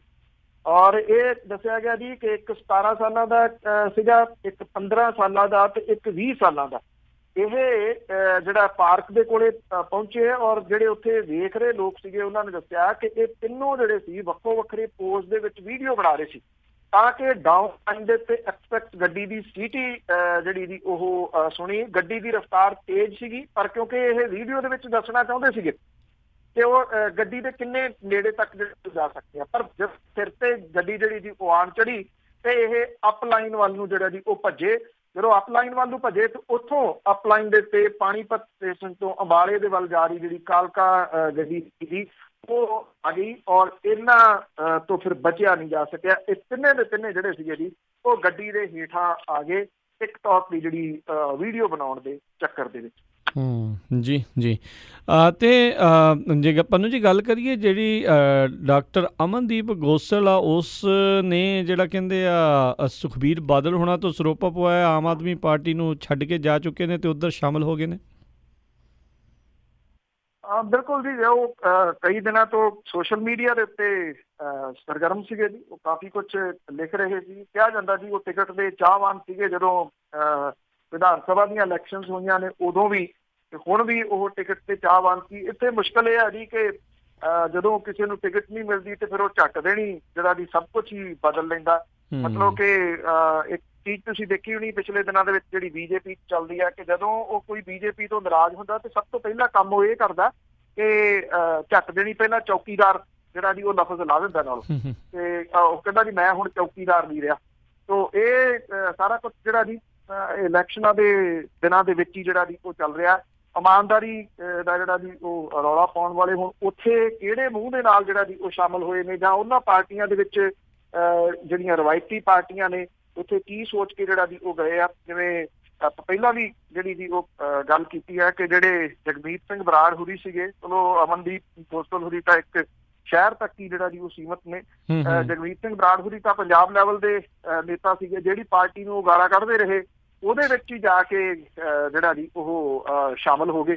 ਤੋ ਜੇ ਤਾਂ ਮਹਿਜ਼ ਅਹੁਦੇਦਾਰੀਆਂ ਜਿਹੜੀਆਂ ਜੀ ਉਹ ਲੈਣੀਆਂ ਨੇ, ਇਹ ਸਿਆਸੀ ਜਿਹੜੀਆਂ ਪਾਰਟੀਆਂ ਨੇ ਨਾ, ਰਵਾਇਤੀ ਪਾਰਟੀਆਂ ਖਾਸ ਤੌਰ ਦੇ ਉੱਤੇ, ਉਹ ਬਹੁਤ ਚੰਗੇ ਤਰੀਕੇ ਦੇ ਨਾਲ ਪੰਜਾਬ ਦੇ ਲੋਕਾਂ ਦੀ ਨਬਜ਼ ਉਹ ਪਛਾਣ ਚੁੱਕੀਆਂ ਹੋਈਆਂ ਨੇ ਵੀ ਇਹਨਾਂ ਲੋਕਾਂ ਦੇ ਪੱਲੇ ਪੁੱਲੇ ਬਹੁਤਾ ਕੁਝ ਹੈ ਨੀ ਗਾ ਜੀ। ਇਹਨਾਂ ਦਾ ਮਕਸਦ ਜਿਹੜਾ ਜੀ ਬਸ ਇਹੀ ਹੈ, ਇੱਕ ਸਾਈਡ ਦੇ ਤੋਂ ਨਿਕਲੇ ਦੂਜੀ ਸਾਈਡ ਦੇ ਉੱਤੇ ਜਾ ਕੇ ਜਿਹੜਾ ਜੀ ਉਹ ਵੜ ਗਏ। ਆਪਣੇ ਆਪ ਨੂੰ ਹੀ ਇਹ ਕੱਖੋਂ ਹੌਲਾ ਨਹੀਂ ਕਰਦੇ ਜੀ, ਜਿਹੜਾ ਸਗੋਂ ਜਿਹੜੇ ਇਸ਼ੂਜ਼ ਨੇ ਉਹਨਾਂ ਨੂੰ ਵੀ ਇਹ ਕੱਖੋਂ ਹੌਲਾ ਕਰ ਦਿੰਦੇ ਆ। ਜੀ ਬਿਲਕੁਲ, ਜਦੋਂ ਚੋਣਾਂ ਆਉਂਦੀਆਂ ਬਹੁਤ ਸਾਰੀਆਂ ਇੱਦਾਂ ਦੀਆਂ ਉਡਾਰੀਆਂ ਜਿਹੜੀਆਂ ਆ ਉਹ ਆਪਾਂ ਨੂੰ ਦੇਖਣ ਨੂੰ ਮਿਲਦੀਆਂ ਨੇ, ਕੋਈ ਕਿਤੋਂ ਕੋਈ ਕਿਤੋਂ। ਜੀ ਬਿਲਕੁਲ ਇੱਦਾਂ ਹੀ ਦੇਖਣ ਨੂੰ ਮਿਲ ਰਿਹਾ। ਬਹੁਤ ਬਹੁਤ ਧੰਨਵਾਦ ਬਲਤੇਜ ਪੰਨੂ ਜੀ, ਤੁਸੀਂ ਸਾਡੇ ਨਾਲ ਜੁੜੇ ਇਹਨਾਂ ਖਬਰਾਂ ਬਾਰੇ ਜਾਣਕਾਰੀਆਂ ਦਿੱਤੀਆਂ। ਅਗਲੀ ਵਾਰ ਤੱਕ ਲਈ ਬੜੀ ਮਿਹਰਬਾਨੀ, ਪਿਆਰ ਭਰੀ ਸਤਿ ਸ਼੍ਰੀ ਅਕਾਲ। ਮਿਹਰਬਾਨੀ ਜੀ, ਧੰਨਵਾਦ ਜੀ, ਸਤਿ ਸ਼੍ਰੀ ਅਕਾਲ। ਅਤੇ ਸਰੋਤਿਓ, ਇੱਥੇ ਹੀ ਸਾਡਾ ਅੱਜ ਦਾ ਇਹ ਪ੍ਰੋਗਰਾਮ ਖਬਰ 'ਤੇ ਨਜ਼ਰ ਉਹ ਸਮਾਪਤ ਆ। ਮਿਲਾਂਗੇ ਤੁਹਾਨੂੰ ਸਾਰਿਆਂ ਨੂੰ ਅਗਲੀ ਵਾਰ, ਉਦੋਂ ਤੱਕ ਲਈ ਮੇਰੇ ਵੱਲੋਂ ਵੀ ਪਿਆਰ ਭਰੀ ਨਿੱਘੀ ਸਤਿ ਸ਼੍ਰੀ ਅਕਾਲ। ਜਿਉਂਦੇ ਵਾਸਤੇ ਰਹੋ, ਹੱਸਦੇ ਖੇਲਦੇ ਰਹੋ, ਸੁਣਦੇ ਰਹੋ ਪੰਜਾਬੀ ਰੇਡੀਓ USA।